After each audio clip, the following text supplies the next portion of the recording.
ജീവിച്ചാൽ ക്രിസ്തുവിനായി, പ്രവർത്തിച്ചാൽ ക്രിസ്തുവിനായി, മരിച്ചാൽ ക്രിസ്തുവിനായി.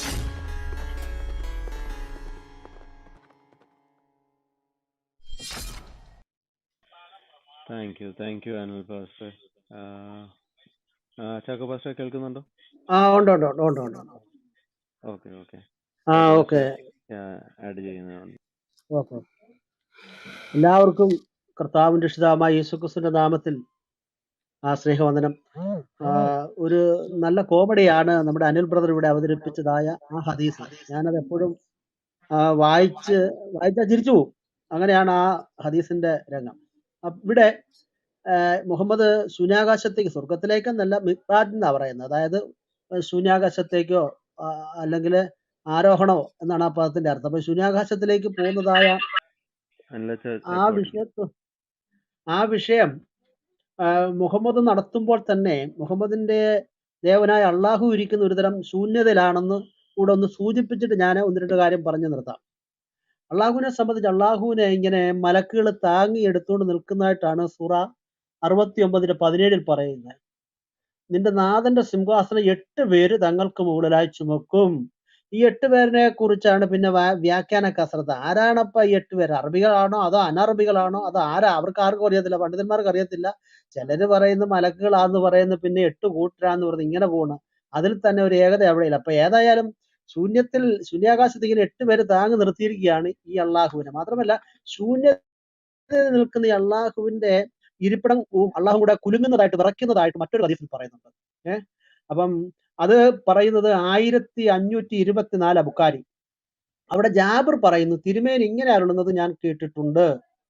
സയ്യിദ് ഇബ്നു മുആദിന്റെ മരണം മൂലം അള്ളാഹുവിന്റെ സിംഹാസനം കുലുങ്ങിപ്പോയി. മനസ്സിലാകുന്നുണ്ടോ? അള്ളാഹു ശൂന്യാകാശത്താണ്, അള്ളാഹുവിന്റെ സിംഹാസനം കുലുങ്ങിപ്പോയെന്നാണ് പറയുന്നത്. അപ്പം മറ്റൊരു ഹദീസിൽ അത് പറയുന്നുണ്ട്. എന്നാൽ CN അഹമ്മദ് മൗലവി പറയുന്നത് അള്ളാഹുവിന്റെ സിംഹാസനം കിടുകിട വിറച്ചെന്നാ പറയുന്നത്. ഇവരൊക്കെ വലിയ പണ്ഡിതന്മാരാണല്ലോ. അപ്പൊ അതുകൊണ്ട് നമുക്ക് ആധികാരികമായിട്ട് നമുക്ക് എടുക്കാം. നമ്മുടെ അനിൽ ബ്രദർ വായിച്ച CN അഹമ്മദ് മൗലവിയുടെ ഹദീസാണ്. അദ്ദേഹത്തിന്റെ മുഖവരയില് ഈ നമ്മുടെ CN അഹമ്മദ് മൗലവി പറയുന്നത് ഇങ്ങനെയാണ്: അള്ളാഹുവിന്റെ സിംഹാസനം ഒരു ദിവസം അതാ കിടുകിട വിറയ്ക്കുന്നു. ഉടനെ പരിഭ്രാന്തിയോടെ ജബ്രീൽ ഓടി വന്നിട്ട് നബിയോട് കാരണം അന്വേഷിക്കുന്നു. എങ്ങനെയുണ്ട്? അതുവരെ ജബ്രീൽ ആ ഹീറോ. മനസ്സിലാകുന്നുണ്ട്? ഇപ്പം ഈ ജബ്രീൽ ഓടി വന്നിട്ട് മുഹമ്മദിനോട് ചോദിക്കുക വിറയ്ക്കുന്ന എന്താന്ന്. ഈ ജബ്രീൽ എവിടെയായിരുന്നോ എനിക്കറിയില്ല. അപ്പോഴത്തേന് നബി പെട്ടെന്ന് ഉത്തരം പറയാനായിട്ട് കഴിഞ്ഞില്ല നബിക്ക്. ഒടുവിൽ ഈ സയ്യിദ് മരിച്ച ഓർമ്മ വന്നു. കാര്യം മനസ്സിലാക്കി ജബ്രീൽ മടങ്ങുന്ന CN അഹമ്മദ് പോലും പറയുന്നത്. അപ്പം അങ്ങനെ കിടുകിട വിറയ്ക്കുന്നതായിട്ട് അവിടെ രേഖപ്പെടുത്തിയിരിക്കുന്നു. മാത്രമല്ല ഇങ്ങനെ കിടുകിട വിറയ്ക്കുന്നതായ ഈ സിംഹാസനത്തെ ശൂന്യതയിൽ മൂസാ നബി താങ്ങിക്കൊണ്ട് നിൽക്കുന്നതായിട്ട് മറ്റൊരു ഹദീസിൽ വായിക്കുന്നുണ്ട്. ബുഖാരി 1571 ഇങ്ങനെ വായിക്കുന്നു: അബൂ ഹുറൈറ പറയുന്നു, തിരുമേനി അരുളി, നിങ്ങൾ എന്നെ മൂസയേക്കാൾ ഉത്കൃഷ്ടനാക്കി വെക്കരുത്. അപ്പൊ ഇവിടെ മാനവരിൽ മഹോന്നതൻ എന്ന് മുഹമ്മദിനെ വിളിക്കുന്ന ഇവര് എന്തിന്റെ അടിസ്ഥാനത്തിലാണ് വിളിക്കുന്നതെന്ന് തെളിയിക്കണം. ഞാനത് 2 ദിവസത്തേക്ക് മുമ്പ് ഒരു ചർച്ചയിൽ ചോദിച്ചു. നിങ്ങൾ ആരോപണമാണ് മുഹമ്മദിന്റെ മേൽ ഉന്നയിക്കുന്നത്. അദ്ദേഹം ഒരിക്കലും ഞാൻ മഹോന്നതനാണെന്നോ ഞാൻ ഉത്കൃഷ്ടനാണെന്നോ ഞാൻ ആയിരങ്ങളിൽ സുന്ദരനോ വന്ധ്യതനോ ആണെന്നൊന്നും അദ്ദേഹം പറഞ്ഞിട്ടില്ല. അദ്ദേഹം പറയുന്നത് എന്നെ നിങ്ങൾ അങ്ങനെ പറയരുത്, അങ്ങനെ പറയുന്നവൻ ഗുണം പിടിക്കത്തില്ലെന്ന് പറയുന്ന വേറെ ഹദീസുണ്ട്. അപ്പൊ ഇവിടെ പറയുകയാണ് മൂസയേക്കാൾ ഉത്കൃഷ്ടനാക്കി വെക്കരുതെന്നാ പറയുന്ന മുഹമ്മദിനെ. കാരണം എന്താ പറയുക, പുനരുത്ഥാന ദിവസം മനുഷ്യരെല്ലാവരും ബോധരഹിതരായി വീഴുമ്പോൾ ആ കൂട്ടത്തിൽ ഞാനും വീഴും. ഏറ്റവും ആദ്യം ബോധം തിരിച്ചു കിട്ടുന്നത് എനിക്കായിരിക്കും. അവസാനം ഞാൻ കണ്ണൂർ നോക്കുമ്പോൾ ഇതാ മൂസ ദൈവസിംഹാസനം പിടിച്ചോണ്ട് നിൽക്കുന്നു. എങ്ങനെയുണ്ട്? അപ്പം ഈ വിറയ്ക്കുന്ന അള്ളാഹുവിനെ താങ്ങി നിർത്തുന്നത് 5 നേരത്തെ നിസ്കാരം ശരിയാക്കി കൊടുത്ത മൂസ തന്നെ. അപ്പം വാസ്തവത്തിൽ മൂസ ഒരു താരം തന്നെയാണ് ഇസ്ലാമിലെ. മനസ്സിലാകുന്നുണ്ടോ? വിറയ്ക്കുന്ന അള്ളാഹുവിന്റെ സിംഹാസനത്തെ താങ്ങി നിർത്തിക്കൊണ്ട് നിൽക്കുന്ന മൂസ ഒരു ഹീറോ തന്നെയാണ്. അപ്പോഴും മുഹമ്മദ് ബോധരഹിതനായി കിടക്കുകയാണ്. അപ്പൊ ഇത്രയും കാര്യമാണ് ഈ അള്ളാഹുവിനെ കുറിച്ച് എനിക്ക് പറയാനുള്ളത്. മാത്രമല്ല നമ്മളിത് പറയുമ്പോൾ മുഹമ്മദാണ് ഈ കഥ മെനഞ്ഞത് ആകാശങ്ങളിലേക്ക് പോകുന്നത്. വാസ്തവത്തിൽ 11:7 പറയുന്ന അള്ളാഹുവിന്റെ സിംഹാസനം ജലപ്പരപ്പിലാന്നാ. അതിനെക്കുറിച്ചും വലിയ ചർച്ചകൾ ഇവരുടെ പണ്ഡിതന്മാരുടെ ഇടയിൽ നടക്കുക. എവിടെയാണ് വെള്ളം ഉള്ളത്? ഉപരിലോകത്തെങ്ങും വെള്ളമില്ല. ഒരു ജലപ്പരപ്പെന്ന് പറയാനായിട്ട് എങ്ങും കണ്ടെത്തിയിട്ടില്ല. അത് ഭൂമിയിലാണ്. അപ്പം ഭൂമിയിൽ എവിടെ വെള്ളത്തിന്റെ മുകളിലാണെന്ന് 11:7 കൃത്യമായി പറയുന്നു. ഞാൻ അത്രയും പറഞ്ഞിട്ട് ആ ഭാഗം വിടുക. കാരണം അള്ളാഹുവിനെ സംബന്ധിച്ച് അള്ളാഹു ഒരു സാങ്കല്പിക കഥാപാത്രമാണെന്നുള്ള വിവരം ഇത്രയും ഹദീസുകളിൽ നിന്നും ഈ 2 ആയത്തുകൾ 69:17 11:7 കൂടെ ചേർത്ത് വായിച്ചാൽ ഇത് ഒരു സാങ്കല്പിക എന്താണ് ഗോത്രദേവൻ, ഒരു നാടൻ ദൈവം, നമ്മുടെ നാട്ടിലൊക്കെ ഈ നാടൻ ദൈവങ്ങളില്ലേ എന്ന് പറഞ്ഞിടക്കുള്ളതായ ഒരു ഒരു സൃഷ്ടിയാണ്, ഒരു കഥാപാത്രമാണെന്നുള്ള കാര്യം ഇവിടെ കൃത്യമായി നമുക്ക് തെളിഞ്ഞിരിക്കുകയാണ്. പിന്നെ നമ്മുടെ അനിൽ ബ്രദർ വായിച്ചതായ ആ ഹദീസിലെ പിന്നെ മുഹമ്മദിന്റെ നെഞ്ച് കീറി എന്ന് പറയുന്നുണ്ട്. വാസ്തവത്തിൽ ഒന്നല്ല, രണ്ടല്ല, മൂന്നല്ല, 5 പ്രാവശ്യം മുഹമ്മദിന്റെ നെഞ്ച് കീറിയതായിട്ടാണ് ഔദ്യോഗിക ചരിത്ര ഗ്രന്ഥം പറയുന്നത്, ഇസ്ലാമിന്റെ ചരിത്ര ഗ്രന്ഥം പറയുന്നത്. അതാണ് എനിക്ക്, എന്തിനാണ് ഈ 5 പ്രാവശ്യം കീറുന്നത്? ഒരു പ്രാവശ്യമല്ല കീറിയത്. കീറിയിട്ട് രക്തക്കട്ട എന്ന് പറയുന്ന തിന്മയുടെ രക്തക്കട്ട എടുത്ത് നീക്കിയെന്നാണ് ഇസ്ലാമിക ചരിത്രം എന്ന് പറയുന്നത്. അപ്പൊ ഇദ്ദേഹം തിന്മയോട് കൂടി ജനിച്ചു എന്നും അവിടെ പറയുന്നുണ്ട്. അപ്പം 5 പ്രാവശ്യം അതായത് ഇസ്ലാമിക ചരിത്രം പുറം 53 പറയുന്നത് ഇങ്ങനെയാണ്: തിരുമേനിയുടെ ശരീരം 5 പ്രാവശ്യം കീറുകയും ഹൃദയത്തിന് 5 പ്രാവശ്യം മുദ്ര വെക്കുകയും ചെയ്തതായി പറയുന്നു. 1 പ്രസവകാലത്ത്, 2 മുലകുടിക്കുന്ന കാലത്ത്, 3 10-ാം വയസ്സിൽ, 4 വഹൈ കാലത്ത്, 5 മിത്രാവ് കാലത്ത്. അതാണ് ഇപ്പൊ നമ്മുടെ അനിൽ ബ്രദർ വായിച്ചത്. ഈ 5 പ്രാവശ്യം ഇദ്ദേഹത്തിന്റെ ഈ നെഞ്ച് കീറി തിന്മയുടെ ചോരക്കട്ടയെന്നാണ് ഈ ഇസ്ലാമിക ചരിത്രം പേജ് 53 പറയുന്നത്. ഹള്ളു സൈത്താൻ എന്ന് പറയപ്പെടുന്ന ചോരക്കട്ടയെ എല്ലാ മനുഷ്യർ ഹൃദയത്തിൽ സൃഷ്ടിക്കപ്പെട്ടിട്ടുണ്ട്. അതിനെ നീക്കം ചെയ്ത് പരിപൂർണത വരുത്തുന്നതിന് വേണ്ടിയാണ് നെഞ്ചുകീറി എന്നാ പറയുന്നത്. അപ്പൊ 5 പ്രാവശ്യം നെഞ്ചു കീറി തിന്മ എടുത്തു കളഞ്ഞു. അപ്പൊ ഇയാള് വാസ്തവത്തില് ഒരു ഓപ്പൺ സർജറി ചെയ്ത സ്ഥിതിക്ക് വൃത്തിയാകല്ലേ? പിന്നെന്തിനാ? പിന്നെ അഴുക്കോ മാലിന്യോ വല്ലതും ഉണ്ടോ? ഇല്ല. പക്ഷെ ഹദീസ് വായിച്ചാൽ ദിവസത്തിൽ 100 പ്രാവശ്യം ഇദ്ദേഹം പ്രാർത്ഥിക്കുന്ന പാപമോചനത്തിന് വേണ്ടി. ഈ 5 പ്രാവശ്യം ഈ അള്ളാഹു ചിലപ്പോ കത്രിയാക്കാനും മറന്നു വെച്ചിട്ടുണ്ടായിരിക്കും. എടുക്കാൻ വേണ്ടിയായിരിക്കും രണ്ടാമത്. അല്ല അല്ല ഞാനതല്ല ചിന്തിക്കുന്നത്. ഈ ഇവരുടെ വ്യാഖ്യാനം അനുസരിച്ച് ഇപ്പൊ ഇത് അനിൽ വായിച്ചതായ ആ ഹദീസിനെ തകർക്കുന്ന ഒരു പരിപാടിയാണ് ഈ ചരിത്ര ഗ്രന്ഥത്തിൽ പറയുന്നത്. അവര് പറഞ്ഞ 5 പ്രാവശ്യം കീറി ഹള്ളു ശൈത്താൻ എന്ന് പറഞ്ഞ തിന്മയുടെ ചോരക്കട്ടയെ നീക്കിക്കളഞ്ഞു. പക്ഷെ അങ്ങനെ വരുമ്പോ ആള് പൂർണ്ണ ശുദ്ധിയായല്ലോ.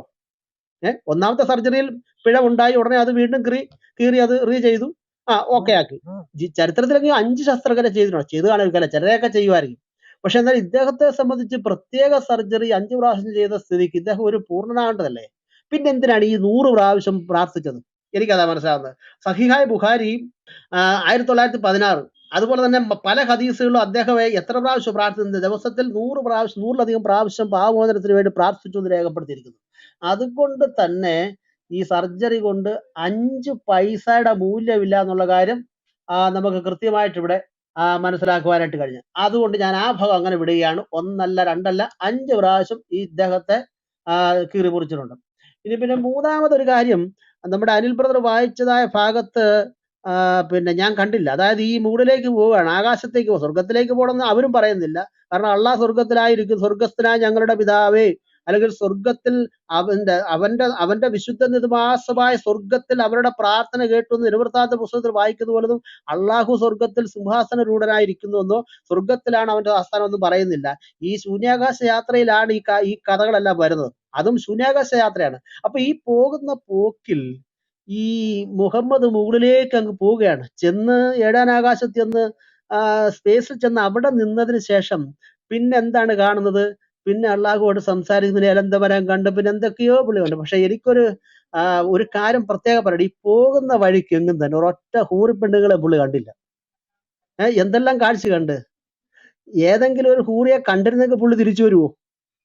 എനിക്ക് തോന്നുന്നില്ല തിരിച്ചു വരുമെന്ന്. അത് പോവട്ടെ. പക്ഷെ അതുകൊണ്ട് ദേവിയേത് ഈ സ്വർഗം പ്രതീക്ഷിച്ചിരിക്കുന്നവര് ഇദ്ദേഹത്തിന്റെ മിത്രാജ് യാത്രയെക്കുറിച്ചൊന്ന് പഠിക്കുക.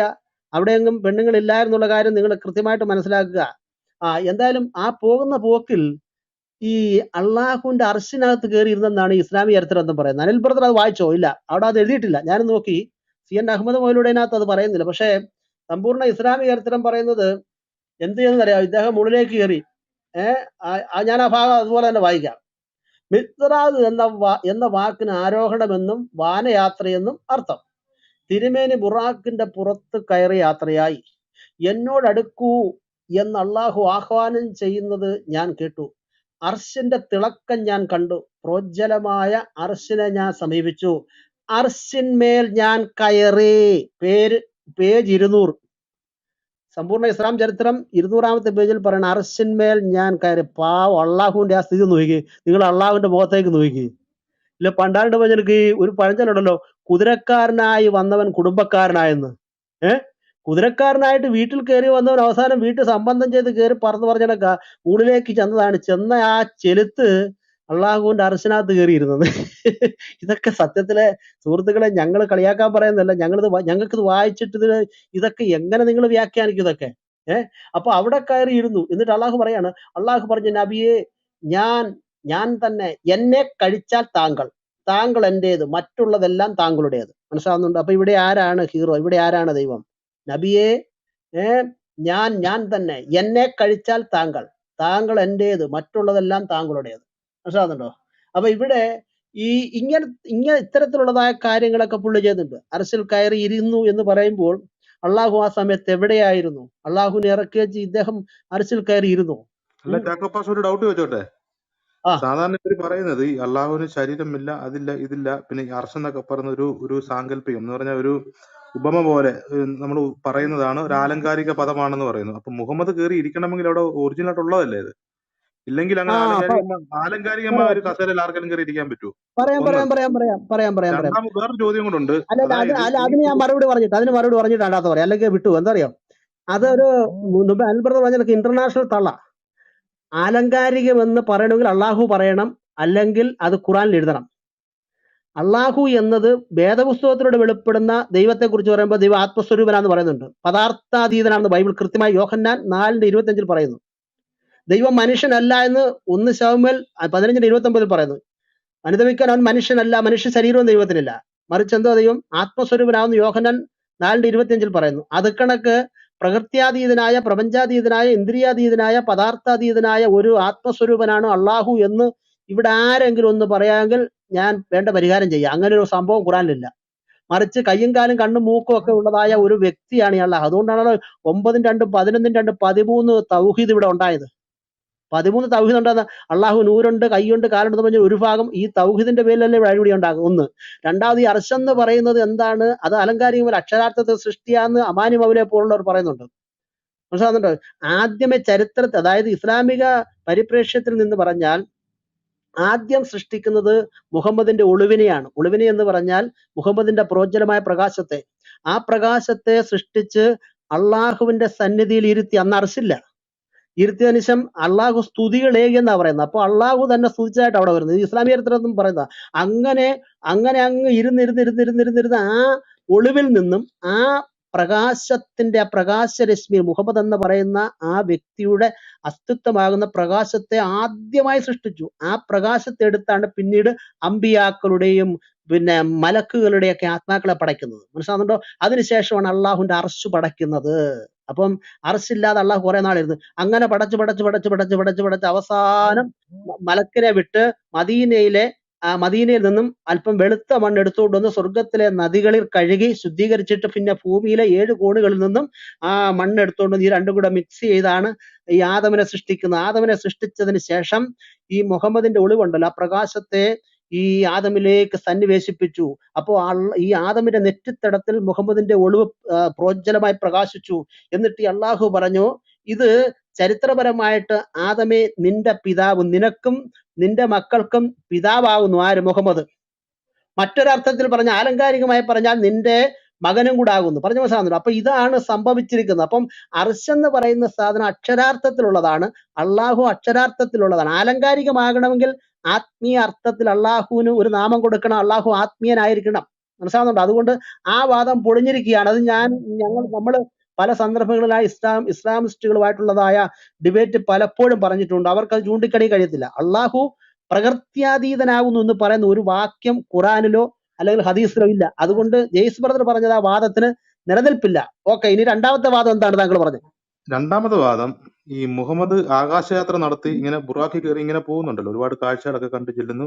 അപ്പൊ ആ കാലങ്ങളിലല്ലേയും ഈ ഇസ്ലാമിസ്റ്റുകളുടെ ഈ നിസ്കാരം എന്ന് പറഞ്ഞ ഇപ്പൊ 5 നേരമാണല്ലോ നിസ്കാരിക്കുന്നത്.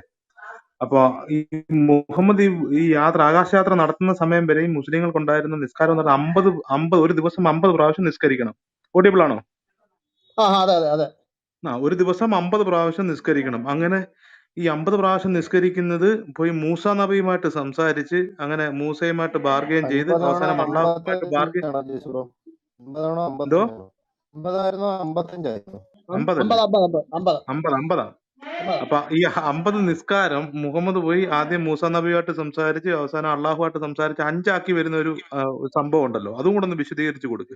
കാരണം എങ്ങനെയാണ് ഈ 5 നിസ്കാരം വന്നതെന്നൊക്കെ അറിയണ്ടേ ആൾക്കാർ? അല്ല അത് പറഞ്ഞോളൂ പാവങ്ങളൊന്ന് ബ്രദറെ. ഓർത്തു നോക്കി, 50 നിസ്കാരം ഉണ്ടായിരുന്നെങ്കിൽ ഇവരുടെ അവസ്ഥയും കൂടെ ഒന്ന് ഓർത്തു നോക്കി. ആ ഞാൻ പറഞ്ഞത് കേൾക്കാവോ? കേൾക്കാം.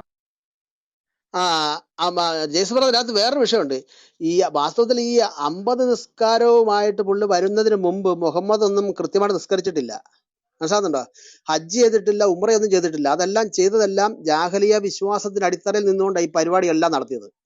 അത് അത്. രണ്ടാമത്, മുഹമ്മദിന് മുമ്പുള്ളതായ നബിമാര്, മുഹമ്മദിന് മുമ്പ് വന്നതായ നബിമാരാരും തന്നെ ഇന്ന് ഇസ്ലാമിക വിശ്വാസത്തിന്റെ അടിത്തറയിൽ നിന്നുകൊണ്ട് അവർ ആചരിക്കുന്ന ഒരു ആചാരവും ആചരിച്ചില്ലെന്ന് ഈ ചരിത്രകാരന്മാർ രേഖപ്പെടുത്തിയിട്ടുണ്ട്. ഞാനത് പിന്നീട് വേണം വായിച്ചേൽപ്പിക്കുക. അതായത് ഇന്ന് പറയുന്ന ഹജ്ജും ഇന്നത്തെ ഉംറയും ഇന്നത്തെ 5 നേരം നിസ്കാരവും ഇന്നത്തെ ഈ ചേലാകർമ്മവും ഇന്നത്തെ രീതിയിലുള്ളതായ ഇസ്ലാമിക വിശ്വാസം അല്ലായിരുന്നു, അല്ലെങ്കിൽ ആചാരങ്ങൾ അല്ലായിരുന്നു. വിശ്വാസം എന്ന് പറയുമ്പോൾ അള്ളാഹുൽ വിശ്വസിച്ചെന്ന് അവർ വാദിക്കുന്നുണ്ട്. ആചാരങ്ങളും അനുഷ്ഠാനങ്ങളും ഇന്നത്തേതുപോലെ അല്ലായിരുന്നു മുമ്പുണ്ടായിരുന്ന അമ്പിയാക്കളുടെ നിന്ന് ഇവർ കൃത്യമായിട്ട് ചരിത്രത്തിൽ പറയുന്നുണ്ട്. മുഹമ്മദാണ് ഈ 5 നേരം കൊണ്ടുവരുന്നതും ആകാശയാത്രയിൽ പോയി 50 ആക്കി കൊണ്ടുവരുന്നതും പിന്നീട് നടത്തുന്നത്. അതിനു മുമ്പൊന്നും കൃത്യമായിട്ടൊന്നും ഇവര് 5 നേരം നിസ്കരിച്ചായിട്ട് തെളിവില്ല. അതാണ് അതിനെ സംബന്ധിച്ച് പറയാനുള്ളത്. അല്ല, ഈ 5 നേരം നിസ്കരിക്കുമ്പോ മുഹമ്മദ് ആണല്ലോ ഈ 50 എന്നുള്ളത് 5 ആക്കുന്നത്. അപ്പോ ഈ അല്ലാതെ മുഹമ്മദിന് മുമ്പ് അത് മൂസയാക്കുന്നത് മൂസ അല്ല, ഈ മുഹമ്മദ് പോയിട്ട് ഈ 50 ഈ നിസ്കാരം എന്നുള്ളത് 5 ആക്കി മാറ്റുന്നത് ഈ ആകാശയാത്രയിൽ മുഹമ്മദ് പോയിട്ടല്ലേ?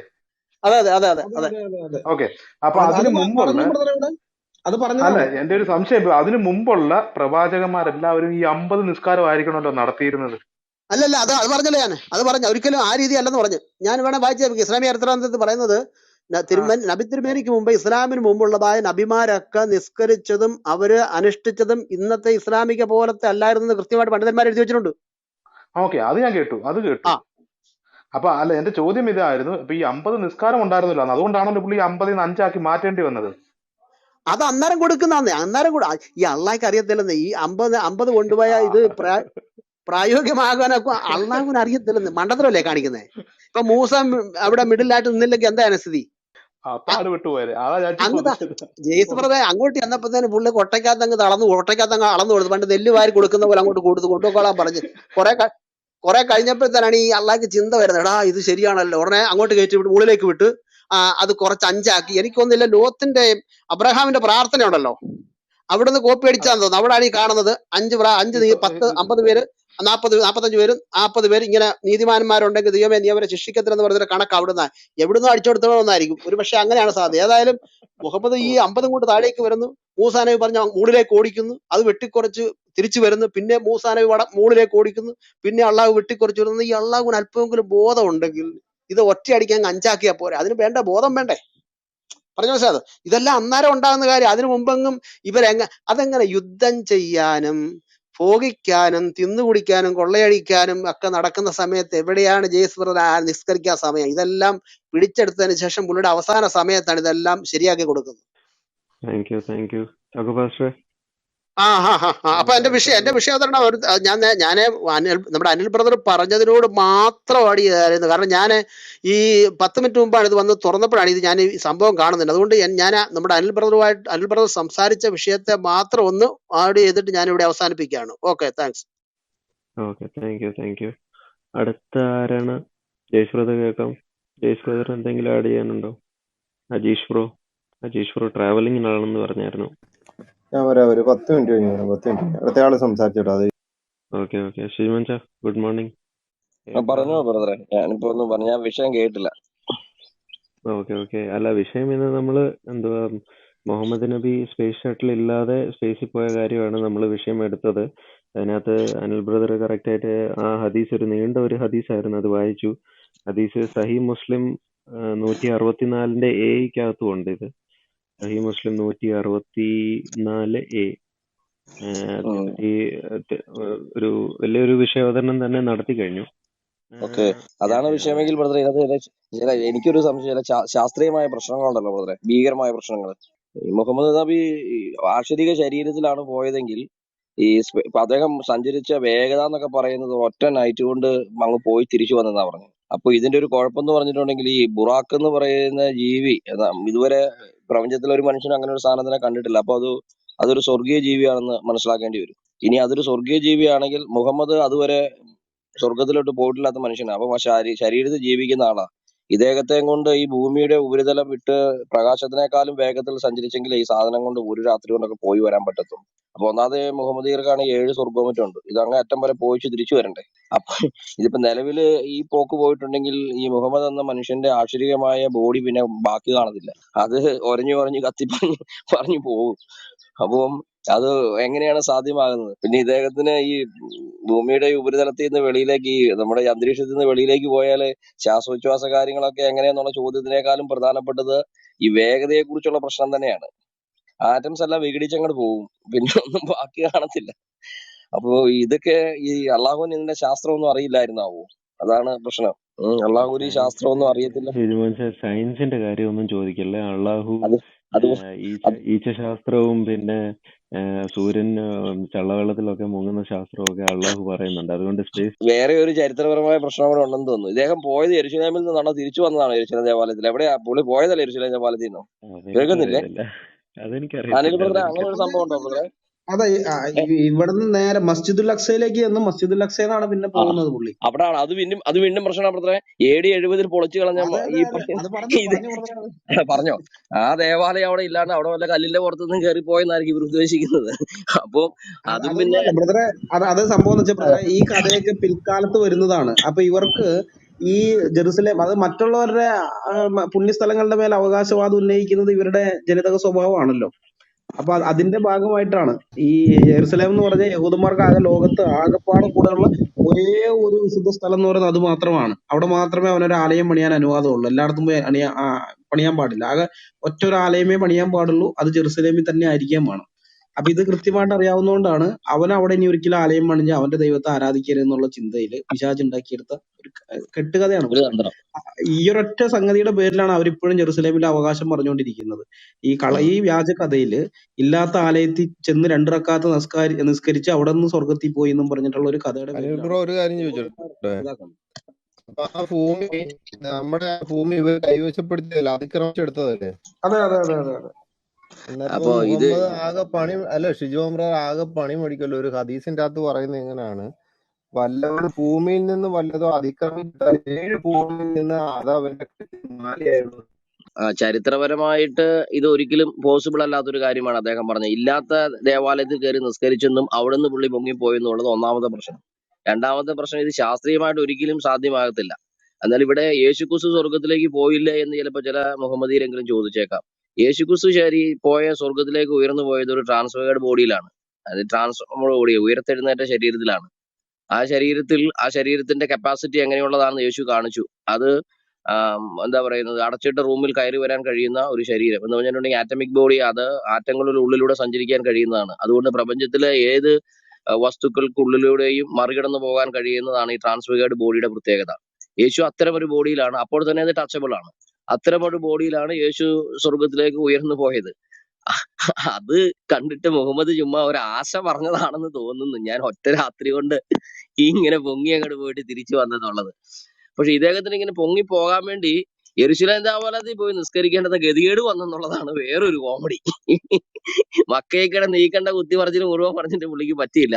പൊങ്ങി പോകുന്നതിന് തൊട്ട് പുള്ളിക്ക് യെരുശലേം ദേവാലയത്തിൽ പോയി പ്രാർത്ഥിച്ചാൽ അങ്ങനെ പോകാൻ പറ്റുള്ളൂ എന്നൊരു ചിന്താഗതിയും കൂടെ ഉണ്ടായിരുന്നു തോന്നുന്നു. അപ്പൊ ഇതൊന്നും അത് പിൽക്കാലത്ത് കഥകൾ ഉണ്ടാക്കിയവരല്ല ബ്രദറെ. ഈ ഖുറാൻ തന്നെ അതിനെ ബേസ് ചെയ്തിട്ട് വരുന്നുണ്ട്. അതായത് ഖുറാനകത്ത് എഡിറ്റിംഗ് നടന്നിട്ടുണ്ടെന്നുള്ളതിന്റെ തെളിവൊക്കെ അതിൽ വരുന്നുണ്ട്. ഈ സൂറ 17:1 അവിടെ ഇസ്രാ എന്ന് പറയുന്നത്, അതിന്റെ 17:1 വായിക്കുന്നത്, തന്റെ ദാസനെ അതായത് നബിയെ ഒരു രാത്രിയിൽ മസ്ജിദുൽ ഹറാമിൽ നിന്ന് മസ്ജിദുൽ അക്സായിലേക്ക് അതിന്റെ പരിസരം നാം അനുഗ്രഹീതമാക്കിയിരിക്കുന്നു. നിശായാത്ര ചെയ്യിച്ചവൻ എത്രയോ പരിശുദ്ധൻ. നമ്മുടെ ദൃഷ്ടാന്തങ്ങളിൽ ചിലത് അദ്ദേഹത്തിന് നാം കാണിച്ചു കൊടുക്കാൻ വേണ്ടി അത്രേ അത്. തീർച്ചയായും അവൻ, അതായത് അള്ളാഹു എല്ലാം കേൾക്കുന്നവനും കാണുന്നവനും അത്രേ. അപ്പൊ ഇവിടെ പറയുന്നത് നിശായാത്ര ഇവിടെ പറയുന്നത് കേട്ടോ, ഈ മസ്ജിദുൽ ഹറാമിൽ നിന്ന് മസ്ജിദുൽ അക്സയിലേക്ക്, എന്നിട്ട് ഇതായിട്ട് പറയാണ് അതിന്റെ പരിസരം നാം അനുഗ്രഹീതമാക്കിയിരിക്കുന്നു. ഏത് ഇല്ലാത്ത മസ്ജിദുൽ അക്സ, ആ കാലത്ത് മുഹമ്മദിന്റെ കാലത്ത് ഇല്ലാത്ത മസ്ജിദുൽ അക്സയുടെ പരിസരം അനുഗ്രഹീതമാക്കി. അപ്പൊ ഇത് നമുക്ക് വ്യക്തമായിട്ട് മനസ്സിലാകുന്നത് ഈ മസ്ജിദുൽ അക്സ ഒക്കെ പണിത് കഴിഞ്ഞതിന് ശേഷമുള്ള ഏതോ ഒരു കാലത്ത് ഇവന്മാർ ഖുർആൻ എഡിറ്റ് ചെയ്തപ്പോഴാണ്. അപ്പൊ അവരുടെ തലമുറയിൽ നോക്കുമ്പോൾ മസ്ജിദുൽ അക്സ അവിടെ ഉണ്ടല്ലോ. അപ്പൊ ഇത് എത്ര കാലം മുമ്പ് ഉണ്ടായിരുന്ന അവർക്ക് അറിയില്ല. അവർ വിചാരിച്ച് മുഹമ്മദിന്റെ കാലത്ത് ചെയ്ത് ഇവിടെ ഇല്ലെന്ന്. അപ്പൊ ഇവന്മാരൊക്കെ തിരികെ കയറ്റി വെച്ചതാണ് ഈ ആയത്ത്. അത് അത് അത് അതുപോലെ തന്നെ ബ്രദറെ വേറൊരു പ്രശ്നം കൂടെ ഉണ്ട് ബ്രദറെ. അത് ഈ ബുറാഖിന്റെ പ്രത്യേക ഓണാണ് ആരെ ഓണാക്കുന്നത് കേക്കോ ഇത് ബുറാഖിന്റെ പ്രത്യേകത തന്നെ പറയുന്നത് ഈ കണ്ണെത്തുന്നിടത്ത് കാലെത്തുന്നു എന്നുള്ള രീതിയിലാണ് അത് പറയുന്നത്. ഈ കണ്ണെത്തുന്നിടത്ത് കാലെത്തുമ്പോൾ കുഴപ്പം ഈ ബുറാഖ് ഒറ്റ ജമ്പിങ് നടക്കത്തുള്ളൂ. അല്ലെങ്കിൽ പിന്നെ ഫസ്റ്റ് ജമ്പിങ് കഴിഞ്ഞിട്ട് പിന്നെ കണ്ണടയ്ക്കണം. അപ്പൊ ആദ്യത്തെ ജമ്പിങ് കഴിഞ്ഞ് കണ്ണടച്ചെങ്കിൽ സെക്കൻഡ് ജമ്പിങ്ങിന് പോസിബിലിറ്റി ഉള്ളൂ.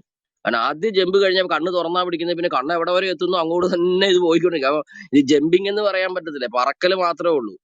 അപ്പോ ഇത് ആ ഒരു യൂസേജ് തന്നെ അതൊരു എന്താ പറയുന്നത്, ഒരു ഇതെല്ലാം ഒരു സൈസ് ഫിക്ഷൻസാ ബ്രദറെ, ഒരു ഭാവന മാത്രമാണ്. ഇതിനകത്തൊന്നും ഒരു ബ്രദറെ റിയാലിറ്റി കഞ്ചാവ് കൂട്ടിയിട്ട് കത്തിച്ചിട്ട് പുക അടിച്ചെഴുതിയാണ് ബ്രദറെ, വെറുതെ ഒന്നല്ല, വലിച്ചിട്ട് എഴുതിയതല്ല, കൂട്ടിയിട്ട് കത്തിച്ചിട്ട് പുക അടിച്ചിട്ട് ചുറ്റും കൂടി വട്ടം കൂടി ആവി പിന്നെ പിടിച്ചതായിരിക്കും. നിശായാത്ര എന്ന വാക്ക് ശരിക്കും പറഞ്ഞാൽ ആ ഒരു വാക്കിന് നമ്മൾ വില കൽപ്പിക്കേണ്ടതുണ്ട്. കാരണം നിശായാത്ര എന്ന് പറഞ്ഞാൽ ചിലപ്പോൾ ഒരു പക്ഷേ അത് പുള്ളിയുടെ ഈ വീക്ക്നെസ് ആയിരുന്നു, അത് ആ പുള്ളിയുടെ വീക്ക്നെസ് ആയിരുന്നു. അതെ, സ്വപ്നാടനം, അതുപോലെ ഈ നൈറ്റില്, അതായത് ഇതിനെ ഈ നിശാ നടനം എന്നൊക്കെ പറഞ്ഞ ചില മാനസിക രോഗങ്ങളുണ്ട്. അതായത് ഉറങ്ങിക്കിടക്കുന്ന ആള് അദ്ദേഹം അറിയാതെ വീട് തുറന്ന് പുറത്തിറങ്ങി പോവുകയും റോഡിൽ നടന്നു പോവുകയും ചെയ്യുന്ന അത്ര ഒരുപാട് സംഭവങ്ങൾ റിപ്പോർട്ട് ചെയ്യപ്പെട്ടിട്ടുണ്ട്. അപ്പൊ ഈ നിശാ നടനം സ്വാഭാവികമായിട്ട് സംഭവിക്കാം. അതുപോലെ തന്നെ ഇദ്ദേഹത്തിന് അങ്ങനെ ഒരു വീക്ക്നെസ് ഉണ്ടായിരുന്നു. ഒറ്റ നൈറ്റ് കൊണ്ട് തന്നെ എല്ലായിടത്തും പുള്ളിക്ക് നടന്നു പോയിച്ചു വരേണ്ടി വരും. അതൊരു സൈസ് നിശാനടനമാണ്. അപ്പൊ ഒരു സുബോധത്തിലാണെങ്കിൽ എന്നെ തന്നെ ഇത്രയും സ്ഥലത്ത് 9 സ്ഥലത്തൊന്നും ഒരു ദിവസം തന്നെ നടന്നു പോയി വട്ടം കറങ്ങി തിരിച്ച് വീട്ടിൽ വന്ന് കിടക്കാന്ന് പറഞ്ഞാൽ സ്വാഭാവികമായിട്ട് നടക്കത്തില്ല. അപ്പൊ ഈ നിശാനടനങ്ങളായിരിക്കണം പലപ്പോഴും സംഭവിച്ചിട്ടുള്ളത്. എല്ലാ വീടിനും തിന്നേക്കടെ പോയിട്ട് പുള്ളി തിരിച്ച് വീട്ടിൽ വന്ന് കിടക്കും. അപ്പൊ ഇത് പലരും കണ്ടിട്ടായിരിക്കണം ഈ ഹദീസ് പറഞ്ഞവര് പറഞ്ഞേ ആ ഒറ്റ രാത്രി കൊണ്ട് പുള്ളി എല്ലായിടത്തും നിന്ന് പോയിച്ചു വരും എന്നുള്ളത്. വാസ്തവത്തിൽ ഇതൊരു സൈസ് നിശാനടനം ആയിരുന്നായിരിക്കും ബ്രദറെ. അത് ശരിയാണ്, അത് ശരി. അല്ലാതെ ഇതിനകത്തൊന്നും ഒരു പോസിബിലിറ്റി കാണുന്നില്ല, അതുകൊണ്ട് പറഞ്ഞതേ ഉള്ളൂ. ഞാനൊരു ഹദീസ് വായിക്കാം, മറ്റേ ഭൂമി പിടിച്ചെടുക്കുന്നതിനെ പറ്റി. വായിക്കോ. സൊഹീഹുൽ ബുഖാരി അധ്യായം 45 ഹദീസ് നമ്പർ 1119 പേജ് 433. ഹെഡിങ് ഇങ്ങനെയാണ്: ഭൂമി അതിക്രമിച്ചെടുക്കുന്നതിന്റെ കുറ്റം. സൗദ് ഇബ്നു സയ്യിദിൽ നിന്ന് റസൂൽ പറഞ്ഞത് ഞാൻ കേട്ടു, ആരെങ്കിലും ബ്രാക്കറ്റിൽ മറ്റൊരാളുടെ ഭൂമിയിൽ നിന്ന് വല്ലതും അതിക്രമിച്ചെടുത്താൽ ഖിയാമ നാളിൽ 7 ഭൂമിയിൽ നിന്നും അതവന്റെ കഴുത്തിൽ മാലയായി ഇടും. ഒരു ഹദീസുണ്ട്, സൊഹീഹുൽ ബുഖാരി അധ്യായം 45 ഹദീസ് നമ്പർ 1120 പേജ് 433. ഇബ്നു ഉമറിൽ നിന്ന് നബി പറഞ്ഞു, അന്യായമായി ആരെങ്കിലും മറ്റൊരാളുടെ ഭൂമിയിൽ നിന്ന് വല്ലതും കൈവശപ്പെടുത്തിയാൽ അന്ത്യനാളിൽ അവനെ 7 ഭൂമി വരെ ആഴ്ത്തിക്കളയുമെന്ന് പറയുന്നുണ്ട്. അപ്പൊ ഈ പുള്ളി വേറെ ഭൂമി ഒന്നും പിടിച്ചെടുത്തിട്ടില്ല അന്യായമായിട്ട്. ഞാനിൽ ബ്രദറെ ഇഷ്ടം പോലെ പിടിച്ചെടുത്തിട്ടുണ്ട് ബ്രദറെ. ആ പ്രദേശത്തുള്ള സകല ആൾക്കാരുടെയും ഭൂമി പിടിച്ചെടുത്തിട്ടുണ്ട്. അപ്പൊ ഈ കുഴിച്ച കുഴി വീഴുക എന്നുള്ള പരിപാടി. ഞാൻ അനിൽ പറഞ്ഞോ ജെന്റിൽ പറഞ്ഞോ അല്ലെങ്കിൽ ചാക്കോ പറഞ്ഞോ ആർക്കെങ്കിലും ഒരു ഉടുപ്പ് വന്ന് ആ ഉടുപ്പ് അങ്ങോട്ട് തരുന്ന എന്താ, ഞാൻ ഹദ്യ നൽകുകയാണ്, സ്നേഹത്തോടുകൂടി തരികയാണ്. അത് നിങ്ങൾ ഇട്ടുകൊണ്ട് വരുമ്പോഴത്തേന് എനിക്ക് ദേഷ്യം ഉണ്ടായാൽ എന്റെ അവസ്ഥ എന്താ? ഞാൻ ആരാ തരപ്പോ? വല്ല സൈക്കോയാണ്? മുഹമ്മദിന് അങ്ങനെ ഒരു പരിപാടി ഉണ്ടായിരുന്നു.